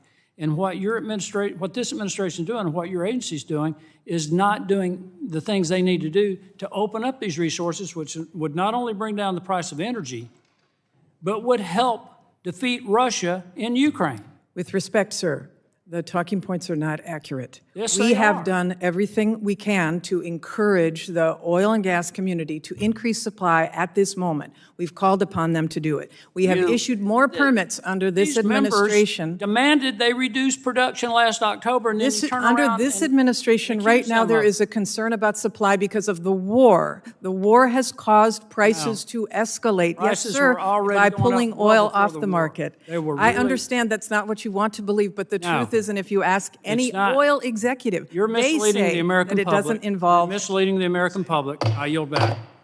Gentleman yields back. The chair now recognizes the gentlelady from New Hampshire, Ms. Custner, for 5 minutes. Thank you very much, Mr. Chairman, and I'm so grateful for you to organize this annual oversight hearing, and thank you to Secretary Granholm. You're doing a great job, and I really appreciate all the efforts that you're making, and of course, the war in Ukraine and Russia's actions having an impact. I do want to say he cited the price of the pumps in New Hampshire, and in my town of Kentucky, it's under $4. So I want to make sure that's in the record as well. Well, I'm going to jump right in by stating the obvious. Many Americans are experiencing high energy costs, and it's a result of our reliance on fossil fuels, which are vulnerable to disruptions, as we're discussing here today, by petrol state dictators. But renewable energy resources like wind and solar and hydro are available right here domestically. And I'm particularly interested in harnessing our nation's untapped hydropower resources and finding new ways to retrofit existing dams to help lower energy prices. Last year, I introduced the bipartisan 21st Century Dams Act to reimagine our nation's dam infrastructure by rehabilitating dams to improve dam safety, remove dams that have outlived their useful life, and retrofit dams to increase hydropower production. We call it the 3 R's, and it's a damn good idea: rehabilitating, retrofitting, and removing dams. I was also proud to collaborate with Senator Hassan and Portman to secure $2.4 billion for the 3 R's and the Infrastructure Investments and Jobs Act, including $753 million for grants to retrofit dams to increase hydropower production. Madam Secretary, the DOE has yet to release any of this funding for hydropower retrofits. The initial timelines published by DOE show that the guidance documents for the Section 247 retrofit program, a key source of funding, won't be completed until next spring. And this means that hydro operators can't make investment decisions to increase clean energy output for yet another year. What can the Department of Energy do to expedite this hydro funding to our local community operators? Are you referring to the $754 million that was part of the bipartisan infrastructure law? Yes, exactly. IIJA. Yes, I believe that they are planning on issuing requests for information first, but I need to get back to you directly on the exact date of the funding opportunity announcement. And I hear what you're saying. We feel a great sense of urgency about this because we do want to be part of your damn good idea. Great, thank you very much.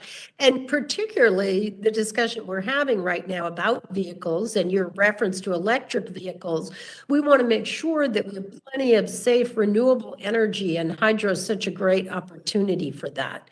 Now, the Department of Energy has estimated up to 12 GWs of power capacity at existing non-powered dams, enough electricity for 9 million homes. And yet hydropower resources are slow to come online, and dam owners have to navigate the FERC hydro licensing process and regulatory inconsistencies at agencies that manage dams like the Army Corps.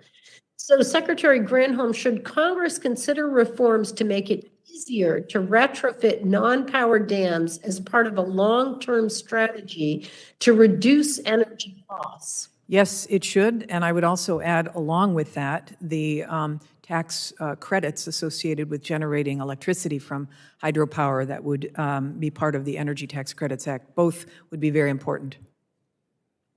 Great. So I think it's a win-win-win. I applaud your leadership. I want to thank you for everything that you are doing in this administration to bring down energy costs. And I think renewables are the direction that we should head, and we should do so with great urgency to give consumers a break from these high energy bills. And with that, Mr. Chairman, I yield back. The gentlelady yields back. The chair now recognizes the gentlelady from the great state of Arizona, Ms. Lesko, for 5 minutes. Thank you, Mr. Chairman and Secretary Granholm. Secretary, battery storage facilities or battery energy storage systems are often used by utilities to store energy generated from renewable power sources, including solar. Your budget request includes over $6 billion for battery grants and programs. In April 2019, Peoria, Arizona, Fire Captain Hunter Clare, along with 7 other firefighters and 1 police officer, were sent to the hospital after a battery energy storage system caught fire and exploded. In fact, it shot them through a fence.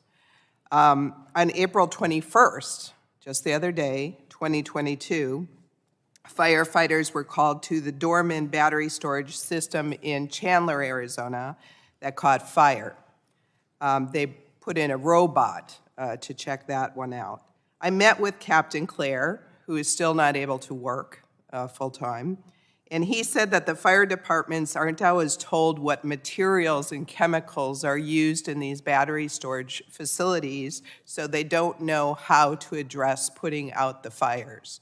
What are you doing to make these facilities safe, and has your department had any discussion with battery storage manufacturers, utilities, and first responders to ensure that first responders are able to effectively respond to incidents without giving up proprietary information?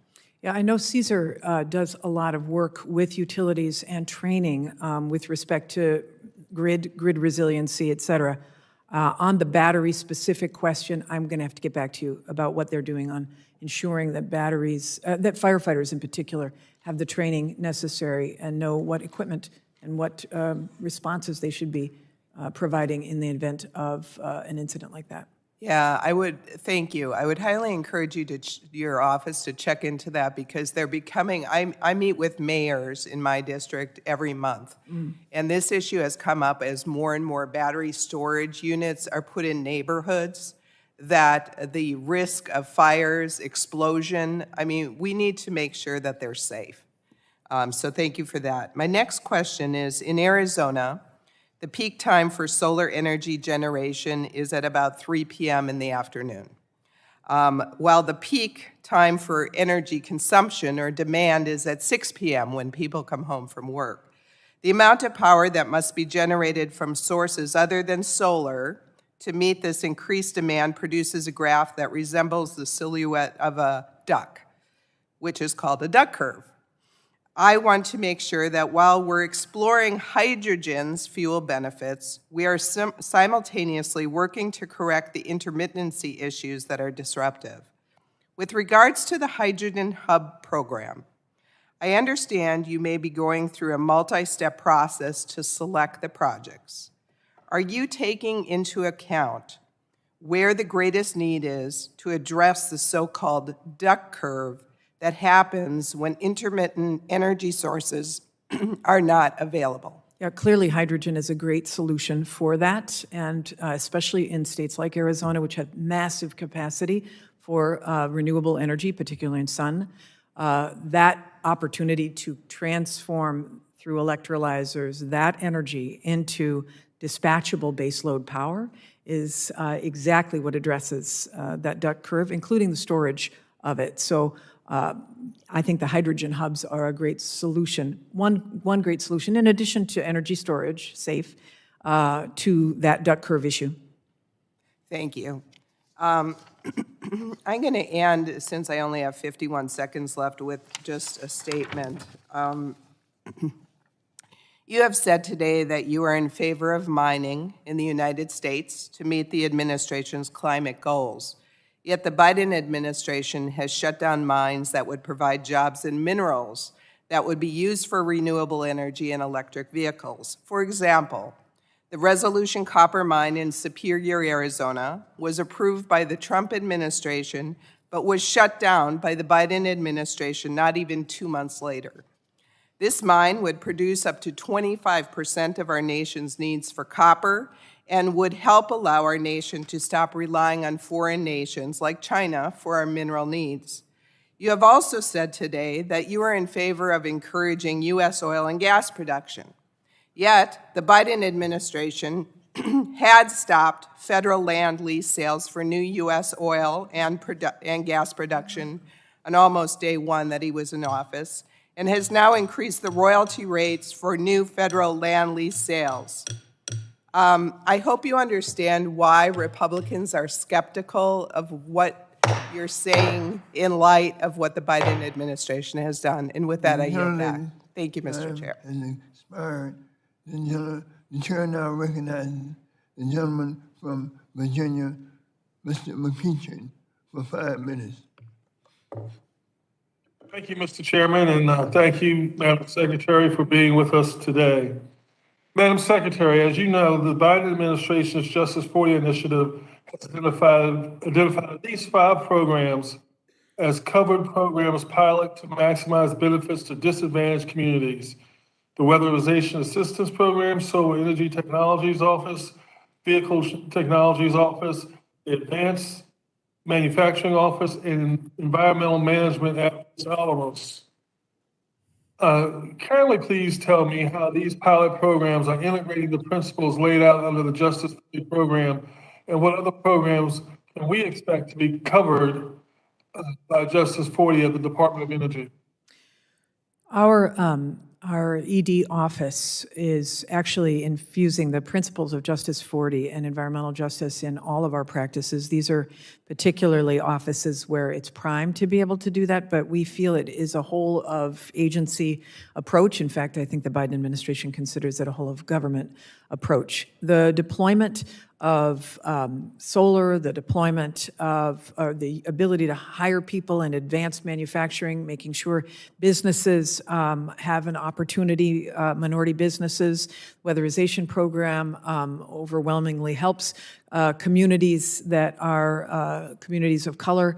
So we want to make sure that the benefits of the investments in not just the bipartisan infrastructure law, but in the rest of the whole of the Biden administration, 40% of which should go to communities that have been at the back of the line, and that should be now in prime consideration for the benefits of these investments. So we are excited to see this thread through all of these offices, but not just these 5.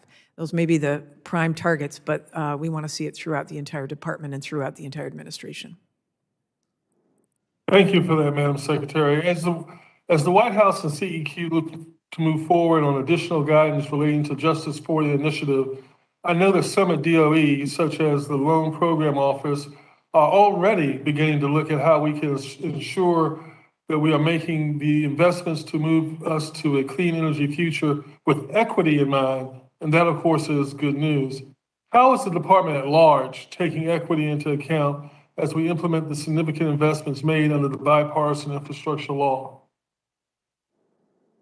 This is a great question because it relates a little bit to the question that was asked by Ms. Lesko before she left today. But it's really, if you are doing a significant investment, whether it's a hydrogen hub or a mine, that investment should be done in partnership with the community. It shouldn't be done over top of the community. It shouldn't be done in a way that violates the values of that community. And so making sure communities are at the table in these decisions are a part of what this is. That's true with respect to, our critical minerals. I was just at the Salton Sea, which is an extremely poor area of California that has the highest COVID rate, but also has the huge potential to be a lithium, a site for massive amounts of lithium, sustainably mined. And when I say sustainably, I mean that's what communities want. They want to not have extraction happen, somebody else take the money away, and them be left with nothing or worse. And so those externalities are important when you consider these investments, and that's very important to us at the Department of Energy and very important to the Biden administration. In about the minute or so that I have left, I'm interested in how the Office of Clean Energy demonstrations will support emerging technologies and their adoption, deployment, and large-scale commercialization of the technologies that we will need to meet our commitment to becoming a zero carbon economy by 2050. With this in mind, how will this budget support collaboration between OCED and applied energy offices and the Loan Program Office? That's a great question. 30 seconds. The Department of Energy historically has been an agency that does a lot of research and development, and now we are exercising a whole new muscle, which is major demonstrations and deployment. That side of things must connect to the research and development side, because as you deploy new technologies, there is still more research and development in the next generation of that technology or other technologies that come behind. So it is a continuous seam. The budget supports both sides of the equation. In fact, they inform each other. The technology side informs the deployment side. The deployment side informs the technology side. We have a number of joint strategy teams to ensure that each side is connected to the other, and that's why this budget is so exciting. Gentleman's Thank you very time. much, Madam Secretary. Thank you, Mr. Chairman. I yield back. Gentleman yields back. The chair now recognizes the gentleman from North Dakota, Mr. Armstrong, for 5 minutes. Thank you, Mr. Chairman. On the campaign trail, President Biden said that he was going to end oil and gas development and that he would use a whole-of-government approach to do so. And Secretary Granholm, the last time you testified in front of this committee and stated that pipelines were essential infrastructure, which I appreciate, by the way, was the same week that the administration's climate czar, Gina McCarthy, issued a report stating that the federal government should not invest $1 federal to extend the life of a single carbon molecule. Now, a lot has happened since then, but in February, in the middle of Ukrainian invasion and a strain on world prices, FERC issued a mandate that they were going to now start requiring any FERC approval to have upstream and downstream mitigation. And in March, the SEC chair proposed a regulation mandating climate-based financial reporting, which will greenlight activist investors and groups to bring shareholder lawsuits. And not to be outdone, this committee had a hearing in April called Gouged at the Gas Station, Big Oil and Americans Paying at the Pump. So I agree with you, because I do talk to oil and gas executives at least 3 or 4 times a week. And I believe that Wall Street and access to capital is a huge part of the problem. But when the entire federal government is telling you that they are going to starve off an industry, and these processes take an incredible amount of time to get the infrastructure in their ground, it's true, but it's definitely not the entire part of this story. So at the hearing, well, let me just ask, do you agree with the Democrat members of this committee that oil and gas companies are engaged in price gouging? I haven't heard them say that they are engaged in price gouging. I've heard people say that it's something to be looked at. As a former Attorney General, I looked at that when I was the Attorney General of Michigan to make sure that it happened. And there were some isolated instances where that was happening. So for the sake of the people that we all care about, we want to make sure there's no gouging at all. But I'm not saying, and I don't know that anybody's saying that there's wholesale gouging. We had an entire hearing with an entire group of people on this dais absolutely accusing companies of price gouging. Well, let me ask you a second question. 2 of the witnesses that were involved in that hearing actually do no refining whatsoever and have zero involvement in the refining or retail sale of gasoline. Do you think an oil company who's not engaged in refining or sale of gasoline can be involved in price gouging? I don't have an opinion on that. I don't know. All right. So, and you were talking about everything you're doing to have people increase production at this very time, and I actually agree with that. But in order to do that in my state, we are going to have stranded gas. There is no other way in which we can produce more oil and gas. And so I'm assuming you and the administration wouldn't agree to more flaring of natural gas and to increase production. I don't think flaring is a wise use. I think it's inefficient, not to mention a terrible practice for greenhouse gas emissions. So I think this issue has to be something that we work on together. I agree completely, but the only way we can increase production at any level right now in the state of North Dakota is to increase flaring. There is no other option for that. We are stranded. We are the geographic center of North America. So when the administration is accusing companies that do business in my state of withholding production in order to do these things, and we come back with that, first of all, they don't want to flare either. It's wasteful. It's an environmental process. We're one of the only states with EPA primacy, so we don't want to lose that. But we cannot increase production in North Dakota because of strategic infrastructure projects that have existed across this country that we can't get our gas to market. So we can't increase, you would agree, I mean, you know enough about North Dakota. We can't increase production substantially without flaring gas. Is that true? I'm not going to argue with you. You're there. I certainly didn't second guess what you're saying on that.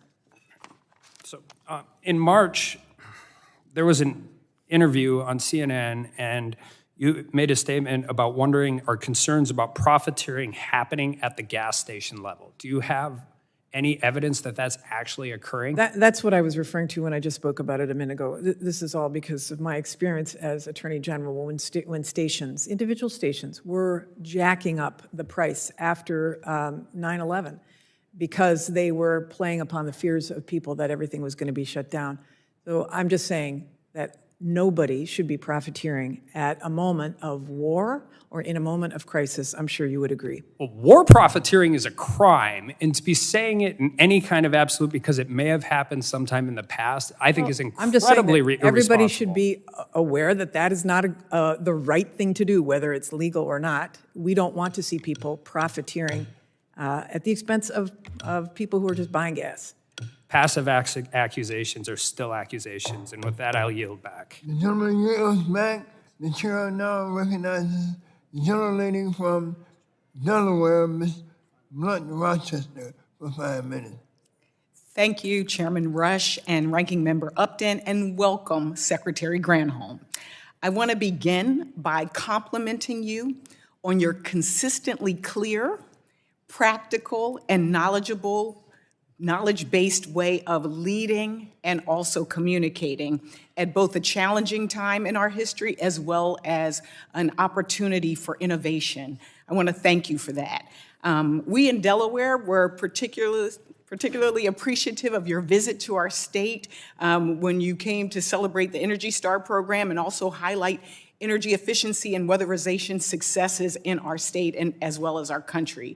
Madam Secretary, and you and I have also had the conversation previously about my legislation, HR 1485, the Open Back Better Act, which directs DOE to provide grants to retrofit public buildings, making them more energy efficient and more resilient. This legislation requires that grantees use at least 40% of funding to implement projects in environmental justice communities. And this is an important provision because we need to ensure that clean energy is affordable and accessible to all Americans, regardless of race, income, or zip code. Grant programs like these help the U.S. lead by example and guide the clean energy transition. It shows that we can provide good-paying union jobs that will help us solve the climate crisis. Clean energy jobs and technical advances are integral to the future of work, and we are grateful to the Department of Energy for leading the country toward a more sustainable and prosperous future. As we are witnessing, the electrification of the transportation sector is rapidly accelerating. Electric cars, trucks, public transit vehicles are more common than ever. Range anxiety is decreasing, but electric vehicles, as my colleagues, Ms. Barragan and Mr. Welch have mentioned, and charging stations are still not accessible to everyone, sometimes due to cost, other times due to geographic isolation. And you mentioned the important work that DOE is doing with the Department of Transportation's Joint Office of Energy and Transportation.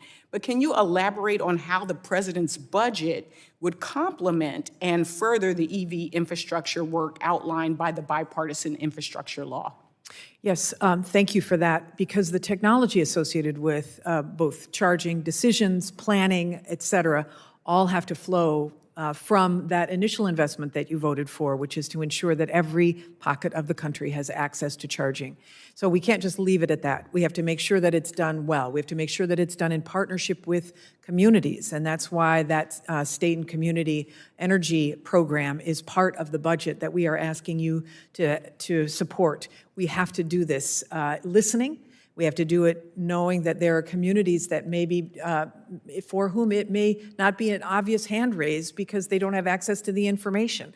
So this is why it is critical to have a two-way dialogue and that we have an office that is able to carry that conversation forward to make sure it's done in an equitable way and that the next generation technologies are the ones being used. Excellent. And as a follow-up, can you elaborate on how the DOE's Hydrogen Hub initiative can assist in decarbonizing the heavy-duty transportation sector as well as the manufacturing industry? Yeah, great question. I mean, we know that these hydrogen hubs are of all flavors, but one of the most important areas for us to focus on is decarbonizing that heavy-duty sector, whether it's heavy-duty transportation or heavy-duty industry. And industry, the heavy-duty industry comprises about 24% of our greenhouse gas emissions. So the hydrogen as a solution to be able to help decarbonize those is absolutely one of the pieces of the hydrogen hub competition, if you will, that we will be putting out. Got it. Thank you. And earlier this year, the department created 2 new undersecretary roles, including an undersecretary for infrastructure, which will oversee the new state and community energy program office.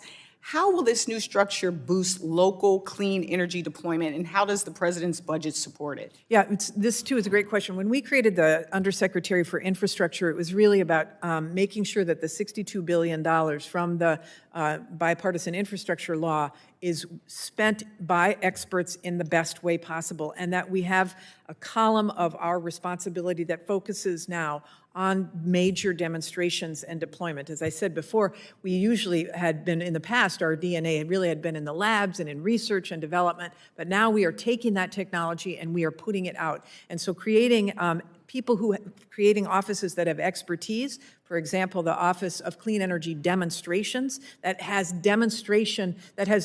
people who are experts in project management, in doing big construction projects, so that we do it right and that we respect the taxpayer dollars. Thank you so much, and I yield back, Mr. Chairman. Gentlelady yields back. The chair now recognizes Mr. O'Halloran. As there are no more Republican members of the subcommittee, the chair will now recognize Mr. O'Halloran for 5 minutes. Thank you, Mr. Chairman, Ranking Member Upton, for holding today's meeting. Good to see you again, Secretary Granholm, and I want to thank you for coming out to Northern Arizona earlier this month. A little less dust today, a little less wind, so I'm glad we're a little bit more comfortable.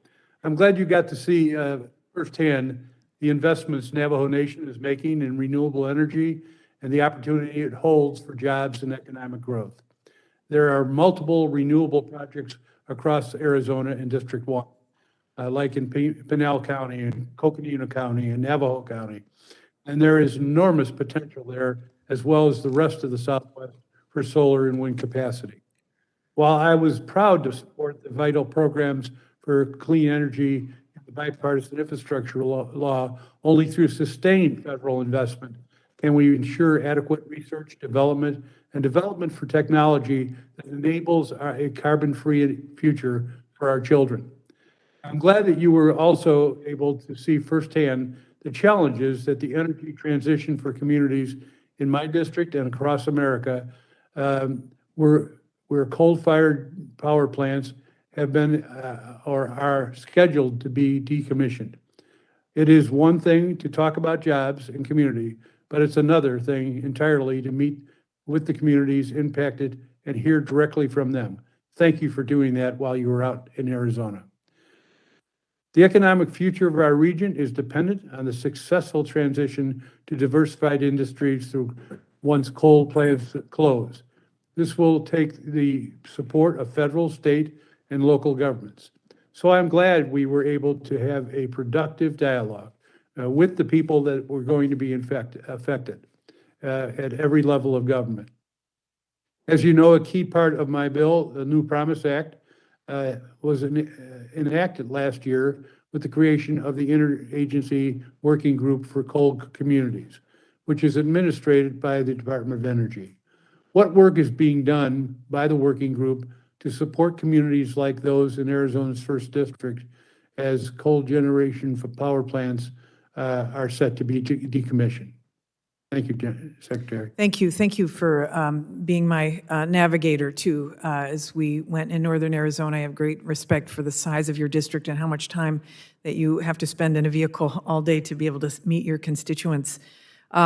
We are very focused on programs that make sure that tribal but rural areas as well are able to plan effectively. We have an energy transition initiative pilot that's in the budget for $5 million that helps to provide technical assistance to rural and remote, sort of islanded communities. We're doing this as well with this Communities LEAP program that I was talking about earlier. We are looking for every way to ensure that communities like, the Navajo have additional opportunity to be able to participate through our tribal loan guarantee program, but we also want to make sure that the plans are available and the technical assistance is provided, and that's what these rural programs are all about in the budget, and I'm hopeful that in northern Arizona we'll be able to make that happen I know we visited the Hopi community, we visited, I think it was St. John's. I'm excited to see those communities take advantage of the technical assistance that we're willing to offer.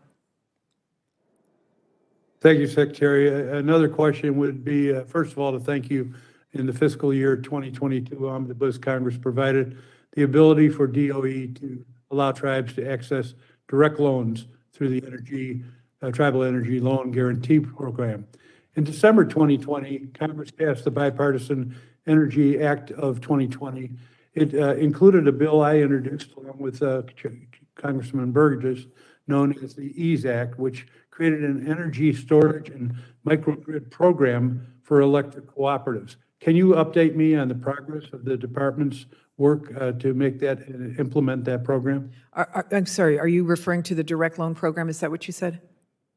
No, the EASE Act, the Energy Storage and Microgrid Program for electric cooperatives. Yes, we are, this again refers to rural and local communities like cooperatives, making sure that they have the technical assistance and the funding to be able to do microgrids, especially for communities that may not be attached directly to a grid. It is a priority of our electricity office. It's a priority as well of EERE, our Energy Efficiency and Renewable Energy Office, to ensure that they can take advantage of clean energy as well, even if they are remote and not particularly connected to a grid.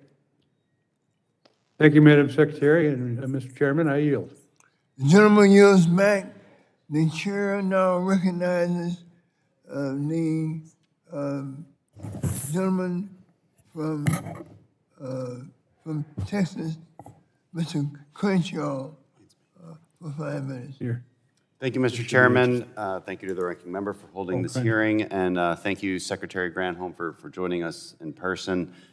I want to talk mainly about our domestic energy production and exporting more natural gas. You've been saying a lot of the right things today, and we appreciate that. Appreciate that you've stated very clearly that you want to do everything you can to support domestic energy production. So let's assume that the Department of Energy is doing exactly that, which is of course, what you represent. But the administration is really what I have questions about. Does Gina McCarthy feel the same way? Does John Kerry feel the same way? Does Administrator Regan agree with your statement that we need to be increasing our exports to Europe by 65%, that we need to do everything we can to encourage domestic production? Is there consensus in the administration? The president has said we need to increase domestic production, and we all work for the president, so there is consensus. The reason I ask, and the reason I'm skeptical, of course, again, Department of Energy let's take you at your word there. And you don't oversee the SEC. You don't oversee NEPA regulations, but the EPA does. So I'm skeptical that the administration actually feels this way, because I have a long list of things that make it very difficult for anyone to want to invest in more production. SEC climate disclosure rules restricting U.S. overseas fossil fuel investments, State Department nationwide permitting, nationwide permit 12, gas turbine rules, NEPA regulations, gas plant GHG standard updates, post-meter natural gas emissions, methane rules at the EPA, FERC changing pipeline requirements for natural gas, CWA 401. It's a long list. And I want to know, is your message getting through to these other members of the administration that I think clearly fight you on this? We recognize as an administration right now that we are on war footing, and we have to increase supply to help our allies and to be energy independent. Now, we are the #1 exporter of LNG. We are the number one producer in the world of LNG. We are the we are almost record of oil. We are the number one producer of oil. So we are producing. The question is, can we use some of that to help our allies? And I'm sure you would agree that it is important for us to think medium, long-term to accelerate our movement toward clean energy, which makes us also energy independent. So we understand we've got an emergency need right now, and the entire administration understands that, and that we also have to accelerate the clean technologies that will allow us to decarbonize and address climate change. Of course, and I'm all about the accelerating innovation in cleaner technologies, especially nuclear energy and carbon capture technology. Well, let's talk about reducing global emissions for a minute, too, and how that's related to natural gas. I mean, about half the world's emissions are because of foreign coal. In the last 12 months, the growth in international coal emissions basically had the impact of wiping out all of the emission benefits of 15 years of wind and solar in the United States. So if you're looking at low-hanging fruit and you're looking, how do you displace this dirty fuel that developing countries are burning at extraordinary rates? And the answer is very clearly natural gas. So look, if the administration's on board, great. That doesn't seem to be the message for the last year and a half, but if that's changed, that's great. But if you need more arguments, please use that one. Please. If the quickest way to reduce emissions in the short term in a way that doesn't trap people in poverty is to displace foreign coal with natural gas. I'm sure you'd agree with that. We are, as I say, we are exporting record amounts of natural gas, and we have permitted everything we can permit within the four corners of our country to be able to do that. It is a step, but it would also be great, and I know the natural gas community believes this, if we can button down the methane leakage, the methane flaring, make sure, and these hydrogen hubs will be an opportunity to be able to also do address the CO2. Technology can really make it cleaner, and let's not send the message that we don't also want to expand clean energy solutions in those countries as well. I think that we can do that. We can decarbonize, and we can also deploy clean technologies for these countries. Agree. Look, a key part of also reducing things like flaring is allowing ourselves to build more pipelines. I'm running out of time, but I really wanted to ask you about what the Department of Energy is doing to really foster nuclear innovation and production in this country. But I'm out of time, so I yield back. If the chairman wants to let you hit that. I can submit something in writing, too. Thank you. All right. The chair now recognizes Ms. Dr. Ruiz for 5 minutes. Thank you, Mr. Chairman. It is great to see you again, Madam Secretary. Thank you for visiting my district last Wednesday to learn more about the massive supply of lithium extracted through geothermal energy production at the Salton Sea. This lithium deposit, the 5th largest in the world, has the national security and strategic priority potential to propel our country into a clean energy future by providing one of the critical raw materials needed for lithium batteries that power our electrical vehicles. I was pleased to bring you to North Shore at the Salton Sea so you could hear directly from local residents, especially moms, about the environmental and public health crisis at the sea and our clean energy opportunities in the region. We also visited many community leaders from Imperial County at Calipatria High School to discuss how lithium could be transformative for the region, but only if it was done right. That means doing it with meaningful consultation with residents, labor union, environmental justice advocates, and public health leaders. That means doing it in a way that protects the environment and public health around the Salton Sea. That means doing it with transformative community development benefits in infrastructure, healthcare, education, and workforce development, so that the people working in these lithium extraction facilities are the local community members who need and deserve these jobs. We need to make sure that the companies do not simply come in, extract the wealth from the community, and leave. That also means we should manufacture the batteries in the United States. My question is, in what ways will your budget ensure that when the critical minerals are mined here in America, like the lithium underneath the Salton Sea, that they aren't just shipped to China, but that the manufacturing, supply chain, and frankly, jobs stay here in the United States? Great. Thank you for that. I loved visiting. It was so eye-opening. You were amazing. Really, really enjoyed hearing from the community as well and the importance of that community consultation process, but not just consultation, but really incorporating the concerns as we decide where to spend, for example, the money from the bipartisan infrastructure law. We will be issuing a funding opportunity announcement shortly on batteries. Component of that solicitation will be making sure that communities, environmental justice, et cetera, have been taken into account. So it's going to be embedded in what we are doing going forward, and we're very excited about that. So stay tuned to see those. Wonderful, wonderful. So while this administration and your department have been trying to ensure that our electrical vehicles have a domestic supply chain, and that is reflected in this budget, I want to know how you plan to implement these programs in the way that guarantees meaningful consultation, because meaningful consultation is not just the initial visit, listening, incorporating. It is a partnership throughout the whole process that also addresses any potential risks with any potential resources that may mitigate those risks in a way that guarantees this meaningful consultation with local communities, provides transformational community development benefits, and protects the local environmental and public health. Yeah, we hope that by embedding it into the funding opportunity announcement as a requirement with a percentage of weight associated with whether somebody who's soliciting the grant will qualify, they have got to show that they have engaged in a meaningful way with the community. And I again, appreciate the chance to visit because you really made that clear. As we visited Salton Sea about the importance of doing that for the community. It's one thing to know it intellectually, it's another thing to be on the ground and seeing it, and I appreciate your leadership.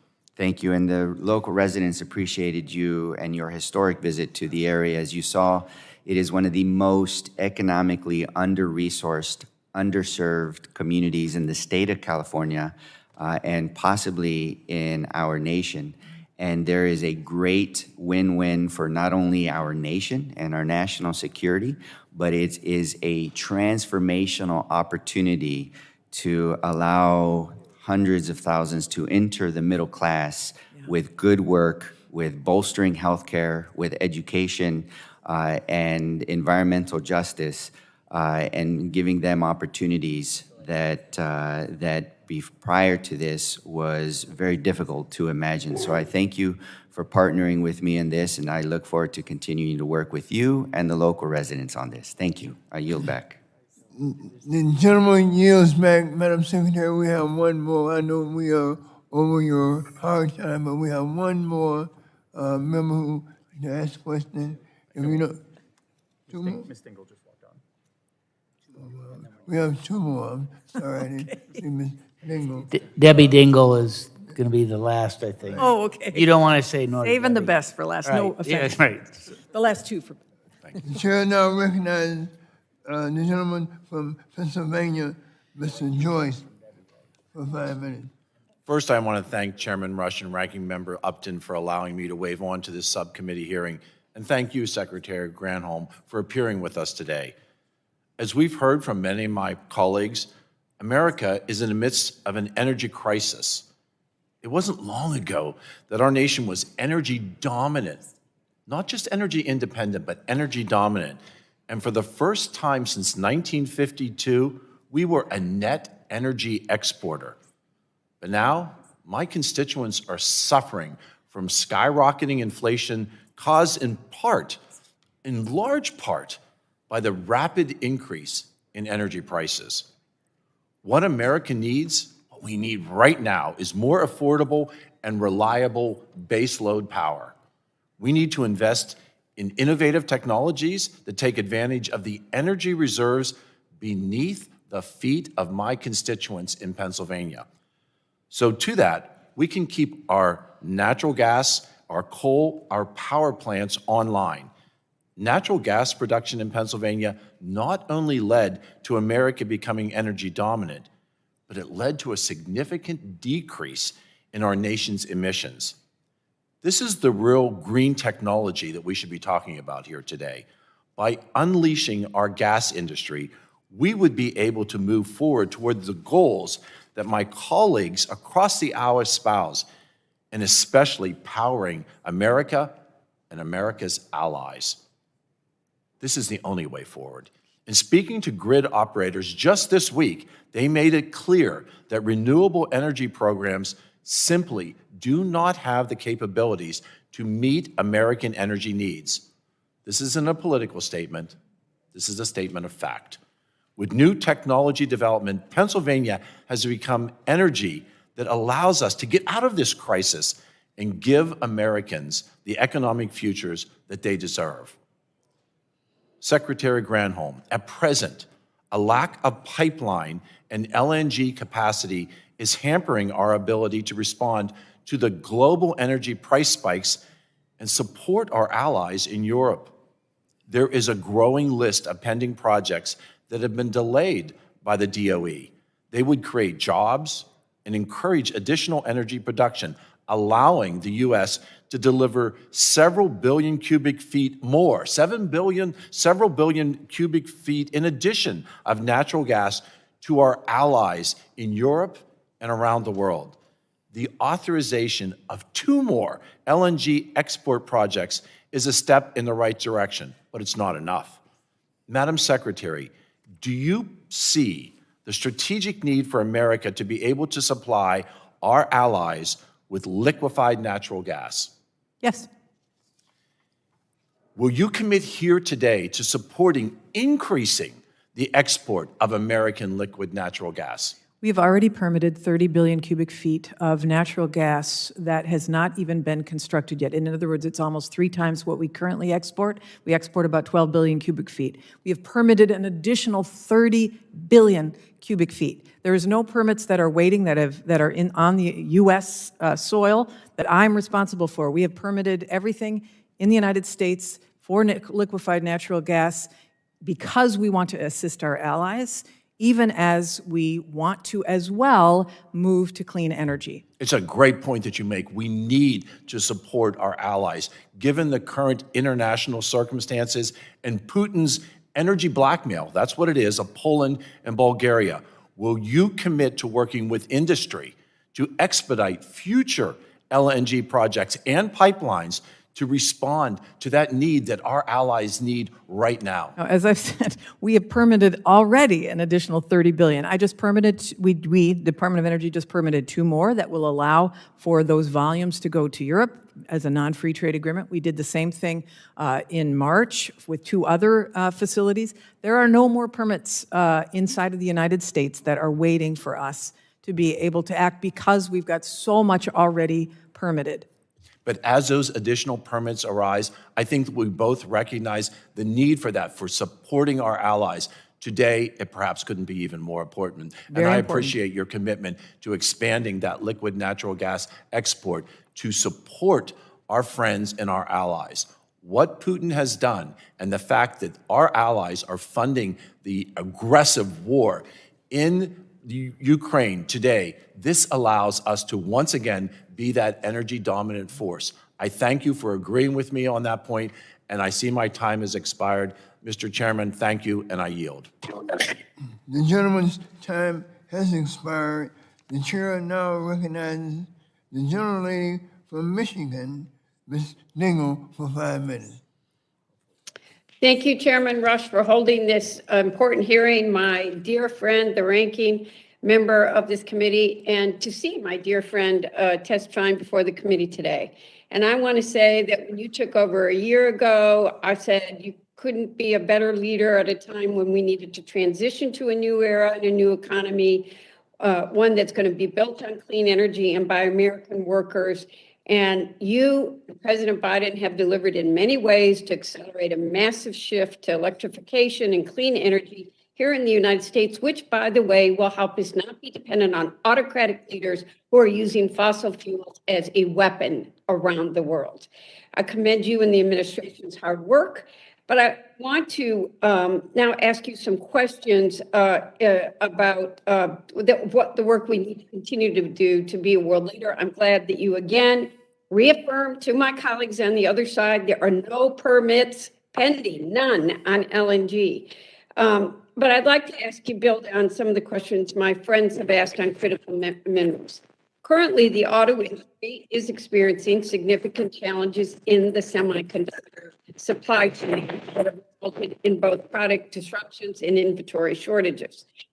And Flat Rock's closed today because they don't have those chips for a couple more days.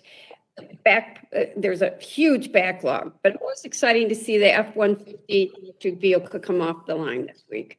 At the same time, the auto industry has made significant commitments to vehicle electrification, with automakers planning to invest $515 billion globally over the next 5 to 10 years. As the market for EV grows, will the demand for EV batteries and battery materials, many which we know are currently sourced overseas, and could be subjected, again, to the kind of supply chain issues we're seeing at the moment.